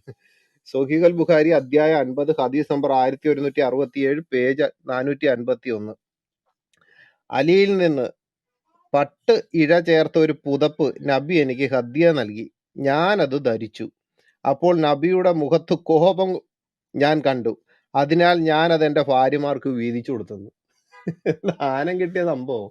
പുള്ളി ഇത് മറ്റവനത് ഇട്ടുകൊണ്ട് കിടന്നപ്പോഴത്തേന് ആകെ പ്രശ്നം. അതപ്പോ പുള്ളി അത് കൊടുത്തു. ഇതെന്തൊക്കെ ഇടപാടാണ്. ഹദീസുകൾ വായിക്കും തോറും രസമാണ്. നമ്മള് എല്ലാരെയും കളിയാക്കുകയാണെന്ന് പറയും. ബ്രദറെ, ഈ ചോദിക്കും. ഖുറാനകത്ത് ഈ ഖുറേഷി എന്ന് പറഞ്ഞ സൂറ ഖുറേഷി 1 മുതൽ 3 വരെ വായിക്കുമ്പോൾ അതിനകത്ത് പറയുന്നത് ഈ കാബ എന്ന് പറയുന്നത് അള്ളാഹുവിന്റെ ഭവനമാണെന്നല്ലേ. അതായത് ഖുറേഷികളുടെ 360 വിഗ്രഹങ്ങൾ വെച്ചിരുന്ന ഒരു നമ്മുടെ ഈ ഖുറേഷികൾ നഗ്നരായിട്ട് ഹജ്ജ് നടത്തിയിരുന്ന അവരുടെ അമ്പലമായിരുന്നു കാബ. അത് അള്ളാഹുവിന്റെ ഭവനമാണെന്നാണ് ഈ ഖുറേഷി സൂറ ഖുറേഷി 1 മുതൽ 3 വരെ വായിക്കുമ്പോൾ മനസ്സിലാകുന്നത്. അപ്പൊ ഈ അള്ളാഹുവിന്റെ ഭവനം, മുഹമ്മദിന്റെ ദൈവമായ അള്ളാഹുവിന്റെ ഭവനം ഉള്ളപ്പോൾ എന്തിനാണ് ബഹുദൈവ വിശ്വാസികളായ അല്ലെങ്കിൽ പിഴച്ചുപോയ അക്രമികളായ യഹൂദരുടെ പള്ളിയിൽ പോയിട്ട് പുള്ളി ബുറാക്ക് യാത്ര ചെയ്ത് എന്തിനാ? ഞാൻ എത്ര പിഴച്ചവരുടെയും അതിക്രമികളുമായ യഹൂദന്മാരുടെ പള്ളിയിൽ പോയിട്ട് ഇയാൾ എന്തിനാണ് ആകാശം? അത് പിന്നെ മക്കയിലെ ഖുറേഷി ക്ഷേത്രത്തിലേക്ക് അങ്ങ് 23 വർഷം, അതായത് 21 വർഷം വരെ അടുക്കാനൊത്തില്ല. ഹിജ്റാബ്ദ് 8ാം വർഷമാണ് ഇവരിത് ആക്രമിച്ച് കീഴടക്കുന്നത്. മക്ക ക്ഷേത്രം. അതുവരെ അവരുടെ കുടുംബക്കാർ നല്ല ഉരുക്കുമുഷ്ടിയുള്ള കായബലം ഉള്ളതായ ആളുകളുടെ കയ്യിലായി ക്ഷേത്രം. അങ്ങോട്ട് അടുക്കാനൊക്കത്തില്ലെന്ന്. പിന്നെ എന്തെങ്കിലും കാണിക്കണ്ടേ? ഇത് തറയെ നിർത്തിയിട്ട് വേണ്ട അഭ്യാസം കാണിക്കാണ്ട് വായു നിർത്തുകയാണ് എന്ത് ചെയ്യും? അപ്പൊ അങ്ങോട്ട് അടുപ്പിച്ചില്ല. അതുകൊണ്ട് പുള്ളിക്ക് കിട്ടുന്നിടത്തൊക്കെ പുള്ളി ചെയ്ത്. അപ്പൊ യഹൂദന്റെ മദീന ചെന്നിട്ട് യഹൂദന്മാരോടൊപ്പം നിന്ന് അങ്ങോട്ട് അങ്ങ് പുള്ളി നിസ്കരിച്ച് ആ കേറഫിലെ പുള്ളി അങ്ങോട്ട് അങ്ങ് പോയി. പോകാനായിട്ട് സ്ഥലം വേണ്ടേ? ആ 21 വർഷം പുള്ളിയെ ആ ആദ്യകാല കിബിലയും അതായിരുന്നു തോന്നുന്നില്ല. ആദ്യകാല കിബിലയും ഈ നമ്മുടെ ഈ എന്താ പറയുന്നത് ഇവര് ഈ എന്തോ മസ്ജിദുൽ അക്സ, മസ്ജിദുൽ ബൈത്തുൽ മുഖദ്ദസ് മസ്ജിദുൽ അക്സ എന്ന് പറയും. ബൈത്തുൽ മുഹമ്മദുൽ അക്സ. അപ്പൊ അതല്ലായിരുന്നു ആദ്യകാല കിബിലയും. ആദ്യകാല കിബില അപ്പൊ അതിനകത്തൊരു പ്രശ്നം വരുമല്ലോ. കാരണം മുഹമ്മദിന് മുമ്പേ ഉള്ള കാബ അവിടെ നിലനിൽപ്പുണ്ട് എങ്കിൽ, അള്ളാഹുവിന്റെ ഭവനമായ കാബ അവിടെ നിലനിൽപ്പുണ്ട് എങ്കിൽ, മുഹമ്മദ് എന്തിനാണ് അക്രമികളായ യഹൂദരുടെ പള്ളിയിലേക്ക് നോക്കി നിസ്കരിച്ചത്? ഇപ്പുറത്ത് പുള്ളി ജീവിക്കുന്ന സ്ഥലത്ത് തന്നെ ഖുറൈശി ഗോത്രദേവന്റെ ആലയം ഉണ്ട് അവിടെ, അള്ളാഹുവിന്റെ ആലയമുണ്ട്, കാബയുണ്ട് അവിടെ. അപ്പൊ പിന്നെ പുള്ളി എന്തിനാണ് ഈ അക്രമികളായ യഹൂദരുടെ പള്ളിയിലേക്ക് നോക്കി നിസ്കരിച്ചത്? ബ്രദറെ, ഈ ചോദ്യത്തിന് ഇസ്ലാമിക ലോകത്ത് ഉത്തരം തരാനൊക്കത്തില്ല. ഇത് ബ്രദർ ചോദിച്ച ചോദ്യം ഉണ്ടല്ലോ, അത് ഒരു വാക്കിന് ഓരോ കിൻഡൽ തൂക്കമുണ്ട്. അത്തരത്തിലുള്ള ചോദ്യമാണ്. കാരണം ഖുറാനിൽ ഒരിടത്ത് പോലും അള്ളാഹുവിന്റെ ആലയം എന്ന് പറയുന്ന ആദ്യ ദേവാലയം എന്ന് പറയുന്ന ആ ദേവാലയത്തിനകത്ത് വിഗ്രഹ ഭഞ്ജനം നടത്തി വിഗ്രഹത്തെ തകർത്ത് മുഹമ്മദെ നീ അത് വീണ്ടെടുക്കണം എന്ന് പറയുന്ന ഒരു ആയത്ത് ഖുറാനിലില്ല. എന്തുകൊണ്ട് അള്ളാഹ് ഇറക്കിയില്ല? ബ്രദറിനോടൊപ്പം ഞാനും ചോദിക്കുക. മനസ്സിലാകുന്നുണ്ടോ? 21 വർഷം അല്ലാതെ വീണ്ടും പ്രശ്നം വരുന്നുണ്ട്. ഇബ്രാഹിം നബി ആദ്യം വന്ന് കാവേല വിഗ്രഹങ്ങളെ നശിപ്പിച്ച് അവിടെ അള്ളാഹുവിന് ആലയം പണിതു. അപ്പൊ മുഹമ്മദ് ജനിക്കുന്ന സമയത്ത് ഇവരുടെ അവകാശവാദം അനുസരിച്ച് ഇബ്രാഹിം എന്ന് പറയുന്ന ഏതോ ഒരു മനുഷ്യൻ വന്ന് പണിത അള്ളാഹുവിന്റെ ആലയമായ കാബ അവിടെ ഉണ്ട്. അപ്പൊ ആ കാബ നിലനിൽക്കെ എന്തുകൊണ്ട് പുള്ളി അങ്ങോട്ട് നോക്കി പ്രാർത്ഥിക്കാതെ അക്രമികളായ യഹൂദന്മാരുടെ പള്ളിയിലേക്ക് നോക്കി? അതും ആ പള്ളി ഇല്ല അവിടെ, അത് വേറൊരു പ്രശ്നം. എങ്കിലും ആ ദിശയിലേക്ക് നോക്കി പുള്ളി എന്തിനു പ്രാർത്ഥിച്ചു? എന്തുകൊണ്ട് പുള്ളി അള്ളാഹുവിന്റെ ആലയത്തെ ഒഴിവാക്കി? ഏതെങ്കിലും മുസ്ലിം സഹോദരങ്ങൾക്ക് താഴെ ഉണ്ടെങ്കിൽ വന്ന് വ്യക്തമായ മറുപടി തന്നാൽ. ജയ്സ് ബ്രദറെ, ഞാന് ഹാൻഡ് റൈസിംഗ് ഓപ്പൺ ചെയ്യുകയാണ്. അവര് ബാക്ക് ചാനൽ ജിഹാദ് മാത്രമേ നടത്തുള്ളൂ, അല്ലാതെ നേരിട്ട് ഇവിടെ കയറി ഒന്ന് നമ്മുടെ റൂമിലേക്ക് കയറി ഒന്ന് സംസാരിക്കാനുള്ള ഗട്സ് ഒന്നും ഇല്ലപ്പ. അല്ലെങ്കിൽ പിന്നെ ഒന്ന് രണ്ട് ഉരുളാൻ തുടങ്ങും. ഇതോ അല്ല, അത് കുഴപ്പമില്ല. നമ്മുടെ സഹോദരന്മാരെ ആരെങ്കിലും ഉണ്ടെങ്കിൽ അവർക്കും മേളിലോട്ട് കയറി വരാം. സംശയങ്ങളുണ്ടെങ്കിൽ അത് തീർച്ചയായിട്ടും തീർക്കാവുന്ന അവസരങ്ങളാണ്. നിങ്ങൾ മേളിലോട്ട് കയറി വരികയും ഇതിനെപ്പറ്റി ഇത് പറഞ്ഞ കാര്യങ്ങൾ. അതെ, തീർച്ചയായും നമ്മളിവിടെ ഈ റൂമുകൾ ഇടുന്നതിന്റെ ഉദ്ദേശം തന്നെ നമ്മുടെ സഹോദരന്മാർക്ക് കാര്യങ്ങൾ വ്യക്തമാക്കി കൊടുക്കുക, അവരെ പഠിപ്പിക്കുക എന്നുള്ളതാണ്. മുസ്ലിങ്ങൾ ഇതേ വരുന്നുള്ളൂ വാസ്തവത്തിൽ. അപ്പൊ സഹോദരങ്ങൾക്ക് ഈ വിഷയത്തെ കുറിച്ച് സംശയമുള്ളവർക്ക് ഒന്ന് ചോദിക്കും. ഒരു സംശയം, ഈ 17:1 ഇവരെന്തോആണ് ക്ലാരിഫിക്കേഷൻ പറയുന്നത്? ഈ ഹിസ്റ്റോറിക്കൽ ആയിട്ടുള്ള മിസ്റ്റേക്ക് ഇവരെങ്ങനെയാണ് അവര് കൊടുക്കുന്ന ന്യായീകരണ രസമാണ്. അവർ പറയുന്നത് മസ്ജിദുൽ അക്സ എന്ന് പറഞ്ഞു കഴിഞ്ഞാല് ദൂരെയുള്ള മസ്ജിദ്, ദൂരെയുള്ള മോസ്ക് എന്ന് മാത്രമേ അർത്ഥമുള്ളൂ, അതല്ലാതെ ഈ ഇതാണെന്ന് അർത്ഥമില്ലാന്ന്. അതായത് യെരുസലേമിലുള്ളതാണെന്ന് അർത്ഥമില്ല, ദൂരെയുള്ള മോസ്ക് എന്ന് മാത്രമേ അതിന് അർത്ഥമുള്ളൂ. അപ്പൊ ഇതിന് നമ്മൾ ഹദീസുകൾ നോക്കിക്കഴിഞ്ഞാൽ രസമാണ്. ഹദീസുകൾ നോക്കിക്കഴിഞ്ഞാൽ ഞാൻ ഒരു ഹദീസ് എടുക്കാം. സഹീഹ് മുസ്ലിം 162A ഞാൻ ആ ഹദീസിന്റെ കുറച്ച് ഭാഗം ഒന്ന് വായിക്കാം. It is narrated on the authority of Anas bin Malik that the messenger of Allah said, I was brought Al Buraq who is an animal white and long, larger than a donkey but smaller than a mule, who would place his hoof a distance equal to the range of version. I mounted it and came to the temple, പിന്നെ ബ്രാക്കറ്റിൽ ബൈത്തുൽ മുഖദ്ദിസ് in Jerusalem, then tethered it to the ring used by the prophets. അത് കഴിഞ്ഞിട്ട് പിന്നെ 2 റക്അത്ത്. I entered the mosque and prayed 2 rakats in it, and then came out and Gabriel bought me a vessel of wine and a vessel of milk. അപ്പൊ ഇവിടെ ഈ ബൈത്തുൽ മുഖദ്ദിസിലേക്ക് പോയതും അവിടെ 2 റക്അത്ത് നിസ്കരിച്ചതൊക്കെ പറയുന്നുണ്ട്. ഇനി ഇതിനെക്കുറിച്ചുള്ള വേറെ ഇതുണ്ട്, അവിടെയാണ് രസം. ഞാൻ ഈ ഹദീസ് മനഃപൂർവ്വം നേരത്തെ പറയാതിരുന്നതാണ്. കാരണം ഏതെങ്കിലും ടീം വന്നിട്ട് ചിലപ്പോൾ എന്തെങ്കിലും ഈ മാതിരി ന്യായീകരണം നടത്തുമോ എന്ന് വെച്ചിട്ട് ഞാൻ ഉണ്ടായിരുന്നതാണ്. ഇവിടെ മുഹമ്മദ് സ്വഹീഹ് മുസ്ലിം വാല്യം 1 ഭാഗം 1 ഹദീസ് നമ്പർ 278 sunnah.com 172 ഹദീസായിട്ട് അത് കിടപ്പുണ്ട്. ജാബിർ ഇബ്നു അബ്ദുള്ള നിവേദനം, നബി പറഞ്ഞു, ഖുറൈശികൾ എന്നെ എൻ്റെ രാപ്രയാണത്തെ നിഷേധിച്ചപ്പോൾ, അതായത് ഈ രാത്രിയിൽ മുകളിലോട്ട് പോയി തിരിച്ചു വന്നു എന്ന് പറയുന്ന ഈ സംഭവം നിഷേധിച്ചപ്പോൾ ഞാൻ ഹിജ്ർ എന്ന കല്ലിന്മേൽ എഴുന്നേറ്റ് നിന്നു. അപ്പോൾ അള്ളാഹു എനിക്ക് ബൈത്തുൽ മുഖദ്സിനെ വെളിവാക്കി തരികയും അതനുസരിച്ചുകൊണ്ട് ഞാൻ അതിനെ നോക്കിക്കൊണ്ട് അതിൻ്റെ അടയാളങ്ങൾ അവർക്ക് പറഞ്ഞു കൊടുക്കാൻ തുടങ്ങുകയും ചെയ്തു. ഇവിടെ മസ്ജിദുൽ അക്സ ദൂരെയുള്ള പള്ളി എന്നല്ല പറഞ്ഞിരിക്കുന്നത്, ബൈത്തുൽ മുഖദ്ദിസ് എന്നാണ് പറഞ്ഞിരിക്കുന്നത്. അത് കൃത്യമായിട്ട് ഇവര് ആ വാക്ക് ഉപയോഗിക്കുന്നത് ഈ ജെറുസലേമിൽ ഇപ്പോൾ ഉള്ള അവരുടെ ആ മസ്ജിദുൽ അക്സനെ തന്നെയാണ്. അപ്പൊ മുഹമ്മദ് അവിടെ നിലവിലില്ലാത്തിരുന്ന ഒരു കെട്ടിടത്തിന്റെ അടയാളങ്ങൾ മുഹമ്മദ് ഖുറൈശികൾക്ക് വിവരിച്ചു കൊടുത്തു എന്നാണ് പറയുന്നത്. ഇനി ഈ മുഹമ്മദിന്റെ മരണം കഴിഞ്ഞ് 150 കൊല്ലം കഴിഞ്ഞ് ജനിച്ച സുന്നി ഇസ്ലാമിക പണ്ഡിതൻ ഇബിൻ സാദ് ഉണ്ട്, മുഹമ്മദ് ഇബിൻ സാദ് ഇബിൻ മനി അൽ ബഗ്ദാദി. അദ്ദേഹത്തിന്റെ കിതാബ് അൽ തബാഖത്ത് അൽ കബീർ എന്ന് പറയുന്ന പുസ്തകത്തിനകത്ത് വോളിയം 1 പേജ് 248 അത് ഈ കാര്യം ഇപ്പൊ ഈ നമ്മളിപ്പോ വായിച്ച ആ ഹദീസ് ഉണ്ടല്ലോ, അത് ഒന്നും കൂടി ഇതായിട്ടുണ്ട്. അവിടെ I stood at Al Hijr, visualised Bait al Muqaddas and described it signs. Some of them said, how many doors are there in that mosque? I had not counted them, so I began to look at it and counted them one by one and gave them information concerning them. അതായത് ഈ ജെറുസലേമിലുള്ള ഈ ആലയത്തെ കുറിച്ച് മുഹമ്മദ് ആ ഹിജ്ർ എന്ന് പറയുന്ന കല്ലിന്മേൽ എഴുന്നേറ്റ് നിന്ന് ഇത് അവിടെ നോക്കി അള്ളാഹു കാണിച്ചു കൊടുത്ത ആ സാധനം ഇങ്ങനെ വിവരിച്ച് പറഞ്ഞു. അപ്പോൾ ഒരാൾ ചോദിച്ചു, എത്ര ഡോറുകളുണ്ട്, വാതിലുകൾ എത്ര എന്ന്? മുഹമ്മദ് അതൊക്കെ എണ്ണി കഴിഞ്ഞിട്ടുണ്ട്, ഇത്ര വാതിലുണ്ടെന്ന് അവരോട് പറഞ്ഞു കൊടുത്തു എന്നാണ് ഇബ്ൻ സാദിന്റെ കിതാബുൽ തബാഖത്ത് അൽ കബീറിൽ ഉള്ളത്. അപ്പൊ ഈ ഇത് നമ്മളിപ്പോ കണ്ട സ്വഹീഹ് മുസ്ലിം വാല്യം 1 ഭാഗം 1 ഹദീസ് നമ്പർ 278 sunan.com 172ാമത്തെ ഹദീസ്, അതിൽ പറഞ്ഞിരിക്കുന്ന കാര്യം സത്യമായതാണെന്നാണ് ഈ സീറയിൽ നിന്ന് നമുക്ക് മനസ്സിലാകുന്നത്. അപ്പോൾ സംഭവം എന്താണ്? ഇല്ലാത്ത ഒരു സ്ഥലത്തേക്ക് മുഹമ്മദ് പോയി എന്നുള്ള ഒരു കഥ മുഹമ്മദ് പറഞ്ഞു, അല്ലെങ്കിൽ അള്ളാഹു അത് ഖുർആന്റെ അകത്തും പറഞ്ഞു. ഇനി ആ കഥയെ എങ്ങനെയെങ്കിലും ന്യായീകരിച്ച് ഒളിപ്പിക്കേണ്ടത് ഇവരുടെ ആവശ്യമാണ്. അതുകൊണ്ട് ഇവന്മാർ ഓരോരുത്തരും, പണ്ഡിതന്മാർ ഓരോരുത്തരും കഥ ഇറക്കുകയാണ്. ഈ ഇത് സുന്നി അല്ല സ്വഹീഹ് മുസ്ലിമിനേക്കാളും മുമ്പേ സ്വഹീഹ് മുസ്ലിമിന്റെ മുസ്ലിം എന്ന് പറയുന്ന പണ്ഡിതനേക്കാളും മുമ്പേ ജീവിച്ചിരുന്ന ആളാണ് ഇബ്ൻ സാദ്. അപ്പൊ അവര് ഓരോരുത്തരും ഓരോരോ കഥകൾ ഇറക്കി വിടുകയാണ്, ഡോറുകൾ വരെ എണ്ണി എന്നൊക്കെ പറയുന്നു. അവസ്ഥ ആലോചിച്ച് നോക്കണം. ഇങ്ങനെ ഒരു ടീമിനെയൊക്കെ അനുഗമിച്ചാലുള്ള അവസ്ഥയെ ഇപ്പൊ നമുക്ക് യേശു ക്രിസ്തുവിനെ അനുഗമിച്ചതിന്റെ പേരിൽ നമുക്ക് ഒരിക്കലും യേശു ക്രിസ്തുവിനെ വെളുപ്പിക്കാൻ വേണ്ടി എന്തെങ്കിലും ഉണ്ടാക്കി പറയേണ്ട സ്ഥിതി വന്നിട്ടില്ല ഇന്ന് വരെ. ദൈവകൃപയാൽ ഞാനിപ്പോൾ വിശ്വാസതയെ വന്ന് 24 വർഷമായി. ഇന്ന് വരെ എൻ്റെ കർത്താവ് വലിയ സംഭവമാണെന്ന് കാണിക്കാൻ വേണ്ടി എനിക്ക് ഒന്നും ഉണ്ടാക്കി പറയേണ്ടി വന്നിട്ടില്ല. ഉള്ള കാര്യങ്ങളെ പറഞ്ഞിട്ടുള്ളൂ. ഒന്ന് ഈ കിതാബിലുള്ള കാര്യം, അല്ലെങ്കിൽ പിന്നെ എൻ്റെ ജീവിതത്തിൽ ഞാൻ അനുഭവിച്ച എനിക്ക് അനുഭവവേദ്യമായ കാര്യങ്ങൾ, ഇതൊക്കെ ഞാൻ പറഞ്ഞിട്ടുള്ളൂ. പക്ഷെ ഇവിടെ നോക്കിയേ, ചരിത്രത്തെ അപ്പാടെ അങ്ങ് വിഴുങ്ങുകയാണ് അവര്. വിഴുങ്ങുക എന്ന് പറഞ്ഞാലും പോരാ, വേറെ എന്തെങ്കിലും വാക്കുകളൊക്കെ ഉപയോഗിക്കണം. എന്നിട്ടാണ് ഈ കഥയും കൊണ്ട് വരുന്നത്. മസ്ജിദുൽ അക്സ ആ സമയത്ത് അവിടെ ഇല്ലാത്ത ഒരു സാധനം, ബൈത്തുൽ മുഖദ്ദസ് ഇല്ലാതിരിക്കെ അതിനകത്ത് പോയി 2 റക്അത്ത് നിസ്കരിച്ചു എന്ന് ഒരാൾ പറയുന്നു. മറ്റേ പുള്ളി പറയുന്നത് എനിക്കത് കാണിച്ചു തന്നു കഴിഞ്ഞപ്പോൾ ഞാൻ അതെല്ലാം ഡോറുകളടക്കം എണ്ണി ഞാൻ വിശദീകരിച്ച് പറഞ്ഞു കൊടുത്തു എന്ന് മുഹമ്മദ് പറയുന്ന സാധനം. ഇതാണ് അവസ്ഥ. എത്രയൊക്കെ ഇതിനെ അവര് ന്യായീകരിക്കാൻ നോക്കിയാലും കിട്ടാത്തൊരു കാര്യമാണ്. ചരിത്രപരമായി മഹാബദ്ധമാണ്. അതൊന്ന്. രണ്ടാമത്തെ കാര്യം, ശൂന്യാകാശത്തേക്ക് പോയി വരുന്നതിന്റെ വേറെ ഈ ആ ജീവിയുടെ കാര്യം, ഇങ്ങനെ കുറെ ചോദ്യങ്ങളുണ്ട്. ഈ ചോദ്യങ്ങൾക്ക് ഒന്നിനും അവർക്ക് മറുപടി ഇല്ല. അപ്പൊ അത് കാരണം കൊണ്ട് ഇവരെന്ത് ചെയ്യും, ബാക്ക് ചാനലിൽ നമുക്ക് ഉപദേശവുമായിട്ട് വരും, ബാക്ക് ചാനൽ ജിഹാദുമായിട്ട് വരും.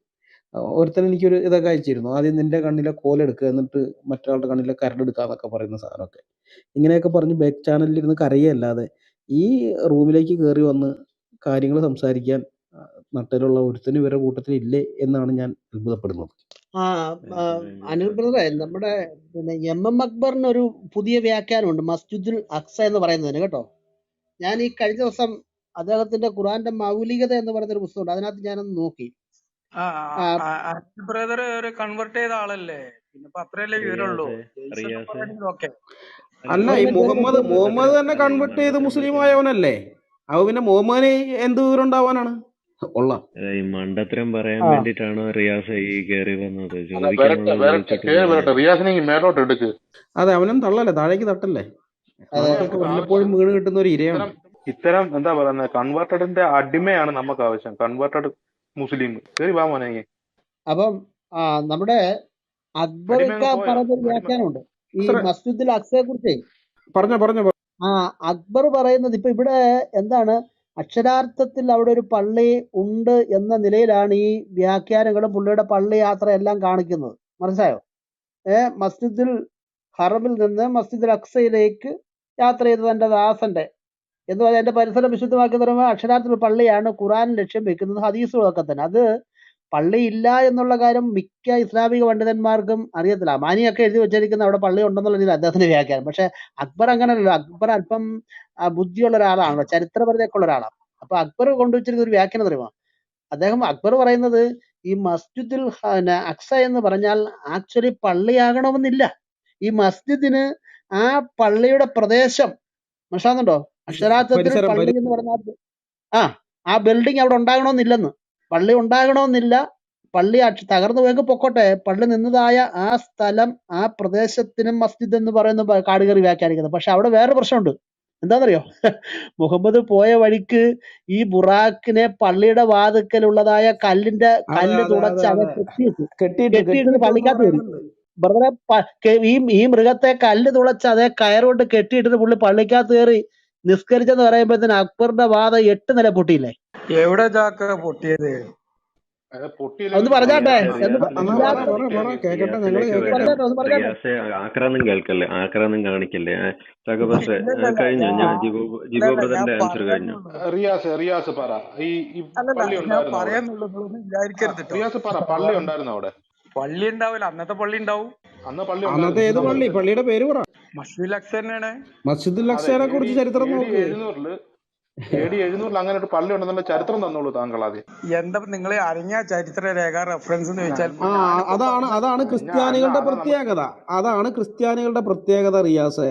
നിങ്ങളെ പോലെ ഒരുത്തൻ വന്നിട്ട് ഞാൻ പ്രവാചകനാണ്, എന്നെ അള്ളാഹു പ്രവാചകനാക്കി എന്ന് പറഞ്ഞാൽ ഉടനെ ചാടിക്കേറി ശരി താങ്കൾ ഇന്ന് മുതൽ പ്രവാചകൻ. പറഞ്ഞു കഴിഞ്ഞിട്ട് റിയാസ് ആൻസർ തരിക. റിയാസെ ഒന്ന് മ്യൂട്ട് ചെയ്യൂ സഹോദര, ഒന്ന് മ്യൂട്ട് ചെയ്യൂ, അത് കഴിഞ്ഞിട്ട് ആൻസർ തരിക.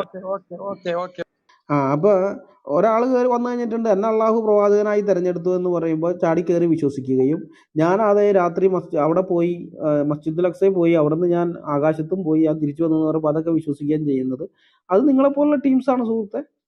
ഞങ്ങൾക്കത് പറ്റിയില്ല. ഞങ്ങളൊരു കാര്യം പറയുന്നുണ്ടെങ്കിൽ ഞങ്ങൾ കൃത്യമായ തെളിവുകളുടെ അടിസ്ഥാനത്തിൽ സംസാരിക്കുന്നു. അതേ വിധത്തിൽ തന്നെ തെളിവുകളും ഞങ്ങൾക്ക് ഇങ്ങോട്ട് തരണം. മനസ്സിലായ? അത് നിങ്ങൾക്ക് നിങ്ങളുടെ പ്രമാണ ഗ്രന്ഥങ്ങളിൽ നിന്ന് തരാം, അല്ലെങ്കിൽ ചരിത്ര ഗ്രന്ഥങ്ങളിൽ നിന്ന് തരാം, എന്തോ അത് നമുക്ക് വിഷയമില്ല. ആധികാരികമായിരിക്കണം എന്ന് മാത്രമേ ഉള്ളൂ. ഒന്നുകിൽ നിങ്ങളുടെ വിശ്വാസത്തെ സംബന്ധിച്ച് അതിൻ്റെ ആധികാരിക ഗ്രന്ഥങ്ങളായിരിക്കുന്ന ഖുറാനിൽ നിന്ന് ഹദീസുകളിൽ നിന്ന് തരണം.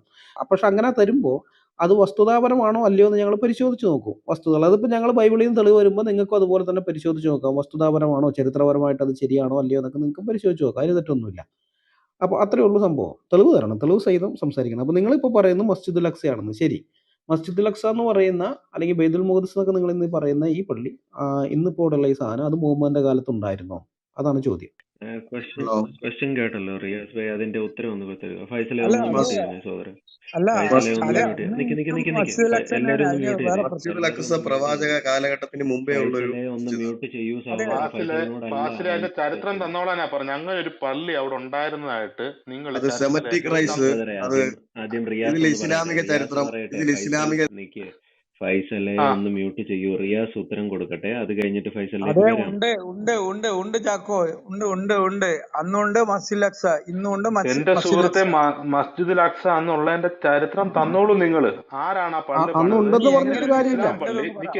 മുഹമ്മദ് ജനിക്കുന്നതിന് മുമ്പ് അവിടെ ഇസ്ലാമിസ്റ്റുകൾ ഉണ്ടാവണമല്ലോ, ഇങ്ങനെ അക്സ അവിടെ പള്ളി ഉണ്ടാകണമെങ്കിൽ. അപ്പൊ അവിടെ മുസ്ലിങ്ങൾ ഉണ്ടായിരുന്നുവെന്നും ഈ മുസ്ലിങ്ങൾ അവിടെ പള്ളി നിങ്ങൾ അംഗീകരിക്കൂല. എന്തോ നിങ്ങൾക്ക് എങ്ങനെ തെളിവ് തന്നാലും നിങ്ങൾ അത് റിയാസ് അള്ളാന്റെ സ്വഭാവം എടുക്കരുത്. അള്ളാഹിനോട് മുഹമ്മദിനോട് നാട്ടുകാർ തെളിവ് ചോദിക്കുന്നുണ്ട്. തെളിവ് ഫാസിലേക്ക് നിൽക്ക്. ഈ അള്ളാഹ് മുഹമ്മദിനോട് ചോദിക്കുന്നത് ഈ പ്രവാചകനാണെന്നുള്ളതിന് തെളിവാന്ന് വെച്ചപ്പോൾ അള്ളാഹ് പറയുന്നത് തെളിവ് കൊടുത്താൽ ഇവന്മാർ വിശ്വസിക്കാൻ പോകുന്നൊന്നുമില്ല എന്ന് പറയുന്നത്. ആ വർത്താനം ഞങ്ങളുടെ അടുത്ത് പറയരുത്. നിങ്ങൾ തരുന്ന തെളിവ് സത്യസന്ധമാണ്, വസ്തുതാപരമാണെങ്കിൽ ഞങ്ങൾ അംഗീകരിക്കും, ഞങ്ങൾക്ക് പ്രശ്നമില്ല. അപ്പൊ താങ്കൾ തെളിവ് തരും. എങ്ങനെ തെളിവ് തന്നാൽ നിങ്ങൾ വിശ്വസിക്കൂല. പിന്നെ അതാ ഞാൻ പറഞ്ഞു, ഇത് അള്ളാന്റെ സ്വഭാവമാണ്. ആ സ്വഭാവം എടുക്കണ്ട. അള്ളാന്റെ സ്വഭാവം കയ്യിൽ വെക്ക്.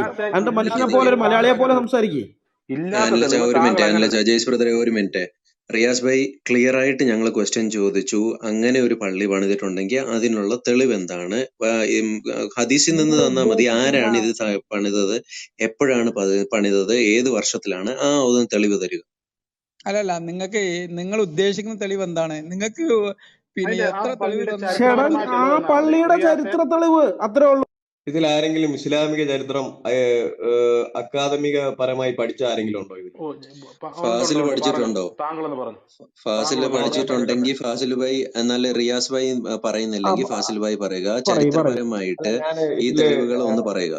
മുസ്ലിങ്ങളായിട്ടുള്ള ആരെങ്കിലും ഇസ്ലാമിക ചരിത്രം അക്കാദമിക തലങ്ങളിൽ പഠിച്ചവരാരെങ്കിലും ഉണ്ടോ? ഞങ്ങൾക്ക് അറിയത്തില്ല, ഫാസിലിനോട് നിങ്ങൾ ചോദിച്ച പറയൂ. ക്വസ്റ്റിന്റെ പണ്ഡിതർ ആൻസർ പറയുക. പഠിച്ചിട്ട് അല്ല, ശരിയാണോ? ഞാൻ പറയാം നിങ്ങൾ തർക്കിക്കുന്നത് കൊണ്ട് പറയുന്നതാണ്. ഞാനൊരു അല്ല താങ്കള് ആ തെളിവും കെടുതാ, അത്രേ ഉള്ളു നിങ്ങൾ കാര്യം. ഹിസ്റ്ററി ഓഫ് ദി അറബ്സ് എന്ന് പറയുന്ന ഒരു ബുക്കില് ലോകപ്രസിദ്ധമായ ഹിറ്റി എഴുതിയ ബുക്കിൽ അതിലുണ്ട്. പോരാത്തതിന് പറഞ്ഞുതരാം. ആരാണ് എഴുതിയത് history of Arabs? History of the Arabs എന്ന് പറഞ്ഞിട്ട് നമ്മുടെ പ്രൊഫസർ ഹിറ്റി സിറിയൻ റൈറ്റർ എഴുതിയിട്ടുള്ള അറിയാം ഫിലിപ്പിറ്റി അല്ലെ? ഫിലിപ്പിറ്റിയുടെ ബുക്കിലുണ്ട്. ഫിലിപ്പിറ്റി ഇസ്ലാമിക അല്ല ചരിത്രം അല്ല ഫിലിപ്പിറ്റി പറയുന്നുണ്ടോ ഈ മുഹമ്മദിന്റെ കാലത്ത് ഈ മുഹമ്മദിന്റെ മസ്ജിദുൽ അക്സ ഉണ്ടെന്ന്? കാലഘട്ടത്തിലല്ല, മുഹമ്മദിന്റെ കാലഘട്ടത്തിന് മുമ്പേ ഇത് പള്ളിയുണ്ട്. മുഹമ്മദിന് മുമ്പ് മസ്ജിദുൽ അക്സ ഉണ്ടെന്ന് ഫിലിപ്പിറ്റി പറയുന്നുണ്ട്. ആ പുസ്തകത്തിന്റെ ആ പേര്, അതിന്റെ പേജ് ആ നമ്പർ പേരും ഇങ്ങോട്ട് ആ പേര് അല്ല ഇതൊക്കെ പേരും പേജ് അക്കാദമിക പേജ് തലങ്ങളിൽ നമ്പർ പേര് പേജ് ഇല്ലല്ല. നിങ്ങൾ നമ്പർ സെമറ്റിക് പേജ് റൈറ്റ്സിനെ കുറിച്ച് പേജ് ഫിലിപ്പിറ്റിയുടെ നമ്പർ പുസ്തകം നമുക്ക് നെറ്റിൽ കിട്ടുന്നതല്ലേ? നിങ്ങൾ പേരും പേജ് നെറ്റിൽ നമ്പർ കിട്ടുന്നതാണ്. ഡൗൺലോഡ് ചെയ്ത് വായിക്കുക. ഇത് ഒന്ന് അതായത് പേരും വായിക്കാതെ പേജ് പേജ് നമ്പർ ഈ പറഞ്ഞോ. നിങ്ങളുടെ ഈ മണ്ടത്തരം വിശ്വസിക്കാൻ വേണ്ടിയിട്ട് ഞങ്ങൾ ആ പുസ്തകം മൊത്തം അല്ല, വായിക്കേണ്ട നമ്മൾ എന്ത് കാര്യമൊന്നുമില്ല. പറഞ്ഞു? നിങ്ങൾ പേരും മണ്ടത്തരം പേജ് നമ്പർ മസ്ജിദുൽ പേരും അക്സ പേജ് നമ്പറും അല്ല അതാ അല്ല റെഫറൻസ് എന്ന് അല്ല പറയുന്നത്. ഒരു മിനിറ്റ് പേരും പേജ് നമ്പറും. ഫാസിലെ ഇവിടെ ക്ലിയർ ആയിട്ട് ചോദിച്ചു. അനിൽ ബ്രദർ ചോദിച്ചതിന് തെറ്റൊന്നും പറഞ്ഞിട്ടില്ല. അദ്ദേഹം പറഞ്ഞത് നിങ്ങൾ ഒരു പുസ്തകത്തിന്റെ പേര് പറയുകയാണെങ്കിൽ അതിന്റെ പേജ് നമ്പർ പറയൂ. ഫാസിലിന്റെ കയ്യിൽ ആ പുസ്തകം ഉണ്ടെന്ന് ഞാൻ വിശ്വസിക്കുന്നു. ഉണ്ടോ? എന്റെ കയ്യിൽ പുസ്തകമുണ്ട്, ഞാൻ പഠിക്കുകയാണ്. ആ അതിപ്പോഴും പുസ്തകം ഒന്ന് എടുത്തോണ്ട് വന്നേ. അപ്പൊ നിക്ക് ആ പുസ്തകം പേജ് ആദ്യം നമ്പർ പറ. എടുത്തോണ്ട് വാ. ആ പേജ് നമ്പർ പുസ്തകം സ്ക്രീൻഷോട്ട് എടുത്തോണ്ട് വരിക ഇവിടെ സഹോദര. ഡി പി ആയിട്ടൊന്ന് ഇട്ടെ. നിങ്ങളുടെ കയ്യിൽ സൂക്ഷിച്ചു. ഇപ്പോ ഇസ്ലാമിന്റെ ചരിത്രപാതയിലൂടെ എന്ന് പറഞ്ഞിട്ടൊരു അല്ലല്ല ബുക്കുണ്ട്. നിക്ക് ഇതിൽ എല്ലാരും ഒന്ന് നിങ്ങളിപ്പോ എല്ലാരും ഒന്ന് ഫിലിപ്പീറ്റിയുടെ മ്യൂട്ട് ചെയ്യണേ. സാധനോട് ഫിലിപ്പീറ്റിയുടെ സാധനോട് ആ പുസ്തകം എടുത്തോണ്ട് വരിക സഹോദര. ഞങ്ങൾ വെയിറ്റ് ചെയ്യുകയാണ്. എല്ലാരും ഒന്ന് മ്യൂട്ട് ചെയ്യണേ. ഓക്കെ ഓക്കെ ഫാസിൽ ഭായി അപ്പോഴത്തേക്കിനും പുസ്തകം എടുത്തോണ്ട് വരുന്നതാണ്. നമ്മളെല്ലാരും വെയിറ്റ് ചെയ്യുക. നിങ്ങൾ ആരും മൈക്ക് എടുക്കല്ലേ. അദ്ദേഹം പുസ്തകം എടുക്കാൻ അല്ല, പോയിരിക്കുകയാണ്. നിങ്ങൾ ഇപ്പം സംസാരിക്കും, പേജ് ഞാനത് നോക്കി എടുക്കും. തരാം. AD 700 മുമ്പ് അലക്സ പള്ളി ഉണ്ടായിരുന്നുവെന്നും അങ്ങനെ ഒരു പള്ളിയിൽ ആരാണ് ആരാധന നടത്തിയിരുന്നെന്നുള്ളതിന്റെ ചരിത്രപരമായ തെളിവ് തരണം. അത് സെമറ്റിക് റൈറ്റ്സ് പോലുള്ള ചരിത്രങ്ങൾ വായിച്ചാലേ സഹോദര കിട്ടുള്ളൂ. ചരിത്രം സെമിറ്റിക് റൈറ്റ്സ് വായിച്ചിട്ട് അതിന് മതി. ഇസ്ലാം സെമിറ്റിക് മതം അല്ല സുഹൃത്തെ. ആദ്യം താങ്കൾ അത് മനസ്സിലാക്കി. ഇസ്ലാം കാട്ടറബികളുടെ മതമാണ്, അല്ല ഖുറൈശികളുടെ വിഗ്രഹത്തെ ആരാധിക്കുന്ന മതം. താങ്കൾ അതെടുത്ത് കളാം. ഒരു സെമിറ്റിക് സംശയം മതം കൂട്ടിച്ചേർത്തോട്ടെ എന്തും ഫാസിൽ സെമിറ്റിക്. പറഞ്ഞതായിട്ട് ബന്ധപ്പെട്ടിട്ട്. പുള്ളി പറഞ്ഞതാ മുഹമ്മദിന് മുമ്പ് അവിടെ പള്ളി ഉണ്ടായിരുന്നു. മുഹമ്മദിന് മുമ്പ് ഇസ്ലാം ഇല്ലല്ലോ, പിന്നെ എങ്ങനെ അവിടെ ഒരു മുസ്ലിം പള്ളി വരിക? ഇസ്ലാം ഇല്ലെങ്കിലും ഇസ്ലാമിന്റേതായ കുറെ കാഴ്ചപ്പാടുകളും കുറെ സൂചനകളും ഒക്കെ ഉണ്ടായിരുന്നു. അത് നിങ്ങൾ എല്ലായിടത്തും അത് കോപ്പി ചരിത്രം അടിച്ചിട്ട് വായിക്കാതെ എല്ലായിടത്തും പറഞ്ഞിട്ട് കോപ്പി എന്താണ് അടിച്ച് സഹോദര? വെച്ചിട്ട് അത് ഇസ്ലാമിന്റെ കാഴ്ചപ്പാടാണെന്ന് നിങ്ങളെടുത്ത് നാണം കെട്ടു. തർക്കിക്കാൻ പറ്റത്തില്ല. നിങ്ങളെടുത്ത് നിങ്ങൾ തർക്കിക്കാൻ ചരിത്രബോധം പറ്റില്ല. ഇല്ലാതെ കാരണം ഇവിടെ തെളിവ് കൊണ്ടുവന്നത് മാത്രമേ ഇവിടെ തർക്കിക്കാൻ പറ്റൂ. തികച്ചും ചരിത്രബോധം ഇല്ലാതെ സംസാരിക്കുന്നത് വെറും ബോറാണ്. ഇത്ര നേരമായിട്ട് ഫാസിലെ തെളിവ് കൊണ്ടുവന്ന ഫാസിൽ ഇത്ര നേരമായിട്ട് റിയാസ് തെളിവ് എടുത്തുണ്ടോ? റിയാസ് പ്രതികരിച്ചോ? ഞാൻ ജസ്റ്റ് ഒരു കാര്യം പറഞ്ഞോട്ടെ. അല്ല നിങ്ങൾക്ക് എത്ര തെളിവുണ്ടാവും നിങ്ങൾ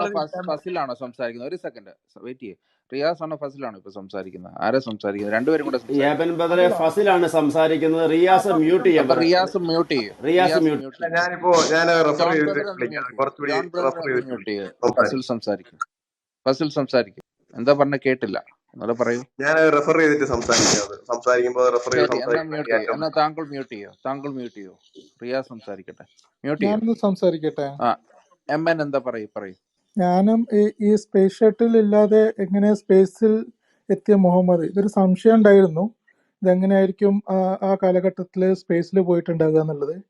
അങ്ങനെയാണ് ഇപ്പോൾ അനിൽ പാസ്റ്റർ പറയുന്നത് ഒന്ന് ചരിത്രപരമായിട്ടൊന്ന് അന്വേഷിക്കാൻ, ചരിത്രപരമായിട്ട് ഇതിലെന്താ തെളിവ് എന്നുള്ളത്. അങ്ങനെ അന്വേഷിച്ചപ്പോഴാണ് ഒരു 600 വർഷം മുന്നേ തന്നെ ദൈവം മനുഷ്യനായിട്ട് വന്നു, ആകാശത്തേക്ക് പോയി, അങ്ങനെ ഒരു റൂട്ട് മാപ്പ് ഉണ്ടാക്കി വെച്ചിട്ടുണ്ട് ബാക്കിയുള്ള മനുഷ്യന്മാർക്ക് പോകാൻ എന്നുള്ളത് മനസ്സിലായത്.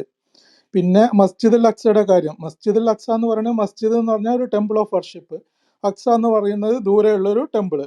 അപ്പോൾ ദൂരെയുള്ളൊരു ടെമ്പിൾ ഓഫ് വർഷിപ്പിൽ അവിടെ പോയി വർഷിപ്പ് ചെയ്തു. ഇതിനൊക്കെ മറുപടി പറഞ്ഞാണ് സുഹൃത്തെ. ഇതിനൊക്കെ മറുപടി പറഞ്ഞു കഴിഞ്ഞതാണ്. ഈ വാദത്തിനെതിരെയുള്ള ഞങ്ങളുടെ ക്രൈസ്തവരുടെ മറുപടിയും പറഞ്ഞതാണ്. പിന്നെ അതേ വാദം തന്നെ അല്ല, ഈ ചവച്ചത് തന്നെ പിന്നെയും പിന്നീട്ട് ചവയ്ക്കാൻ ഒരു ഇതും തോന്നുന്നില്ല. മുഖത്ത് തെറിക്കുള്ളൂ, അല്ലാണ്ട് വേറെ ഒന്നും ഇല്ല. അത് ഇങ്ങനെ വെറുതെ ഇതാകുള്ളൂ. പിന്നല്ലാണ്ട് ഈ വാദത്തിന് ഞങ്ങൾ തെളിവ് ഖണ്ഡനം നടത്തിയതാണ്. ഈ വാദത്തിന് ഞങ്ങൾ ഖണ്ഡിച്ചതാണ്. ഇവിടെ ഖണ്ഡിച്ചു കഴിഞ്ഞതിന് ശേഷം അതേ വാദം പിന്നെയും കൊണ്ടുവരുന്നത് എന്തിനാണ്? ഞങ്ങളുടെ ഖണ്ഡനത്തിന് നിങ്ങൾ മറുപടി ഇതാ. നിങ്ങളുടെ ഈ വാദത്തിന് ഞങ്ങൾ മറുപടി തന്നിട്ടുണ്ട്. ആ മറുപടിയിൽ നിങ്ങൾക്ക് എന്തെങ്കിലും പറയാനുണ്ടെങ്കിൽ ആ മറുപടിയിലുള്ള മിസ്റ്റേക്കുകൾ ഇന്നതൊക്കെയാണ് എന്ന് പറഞ്ഞ് നിങ്ങൾ, അല്ലാണ്ട് ഇതേ സാധനം തന്നെ പിന്നെയും കൊണ്ടുവരുന്നത് എന്തിനാണ്? ഞങ്ങൾക്ക് സമയം കളയാനാ? അല്ല, റൂട്ട് മാപ്പ് മനസ്സിലായല്ലോ അല്ലെ, എങ്ങനെ സ്പേസിലേക്ക് ഇല്ല ഇല്ല പോകുന്നത്? ആ ആയില്ല റൂട്ട് ആയില്ല മാപ്പ് ഒക്കെ സുഹൃത്തെ. മനസ്സിലായി, അതിനും മറുപടി തന്നാണ്. അപ്പൊ റൂട്ട് മാപ്പിന്റെ മറുപടിയും ഞങ്ങൾ കൊടുത്തതാണ്. അതുകൊണ്ട് അതും വിട്. അള്ളാഹുവിന് പറ്റാത്ത അല്ല, അതിനകത്ത് വേറെ പ്രശ്നം ഉണ്ടായിരുന്നു ബ്രദറെ.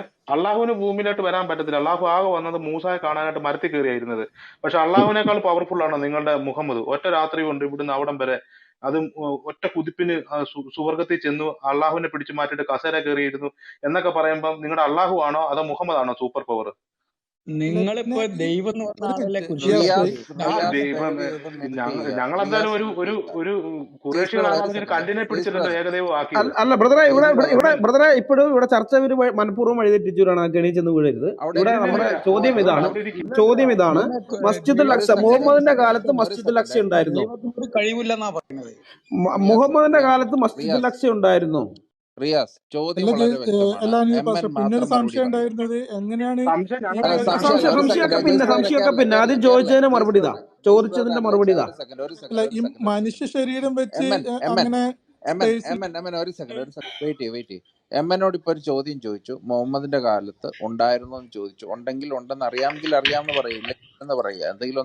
എന്തുണ്ടായിരുന്നു എന്നാ ചോദിച്ചത്?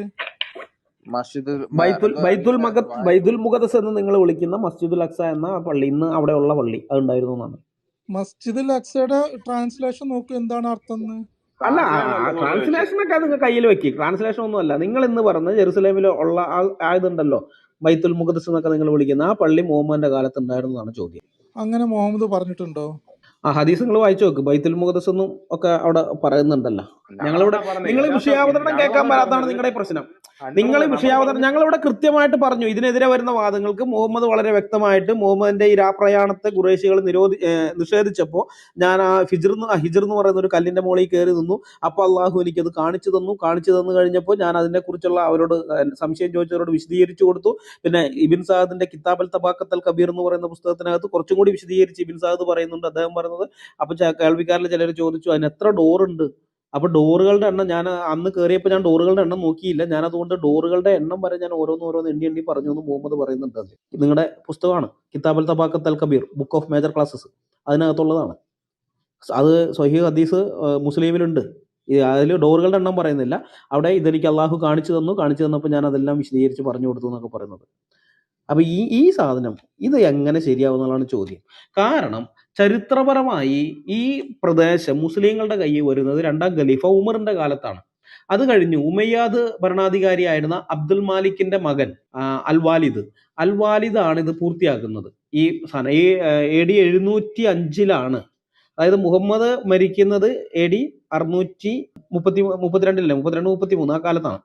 633 പുള്ളി മരിച്ച് പിന്നെയും 70 കൊല്ലം കഴിഞ്ഞിട്ടാണ് ഈ പള്ളി അവിടെ പണിയപ്പെടുന്നത്.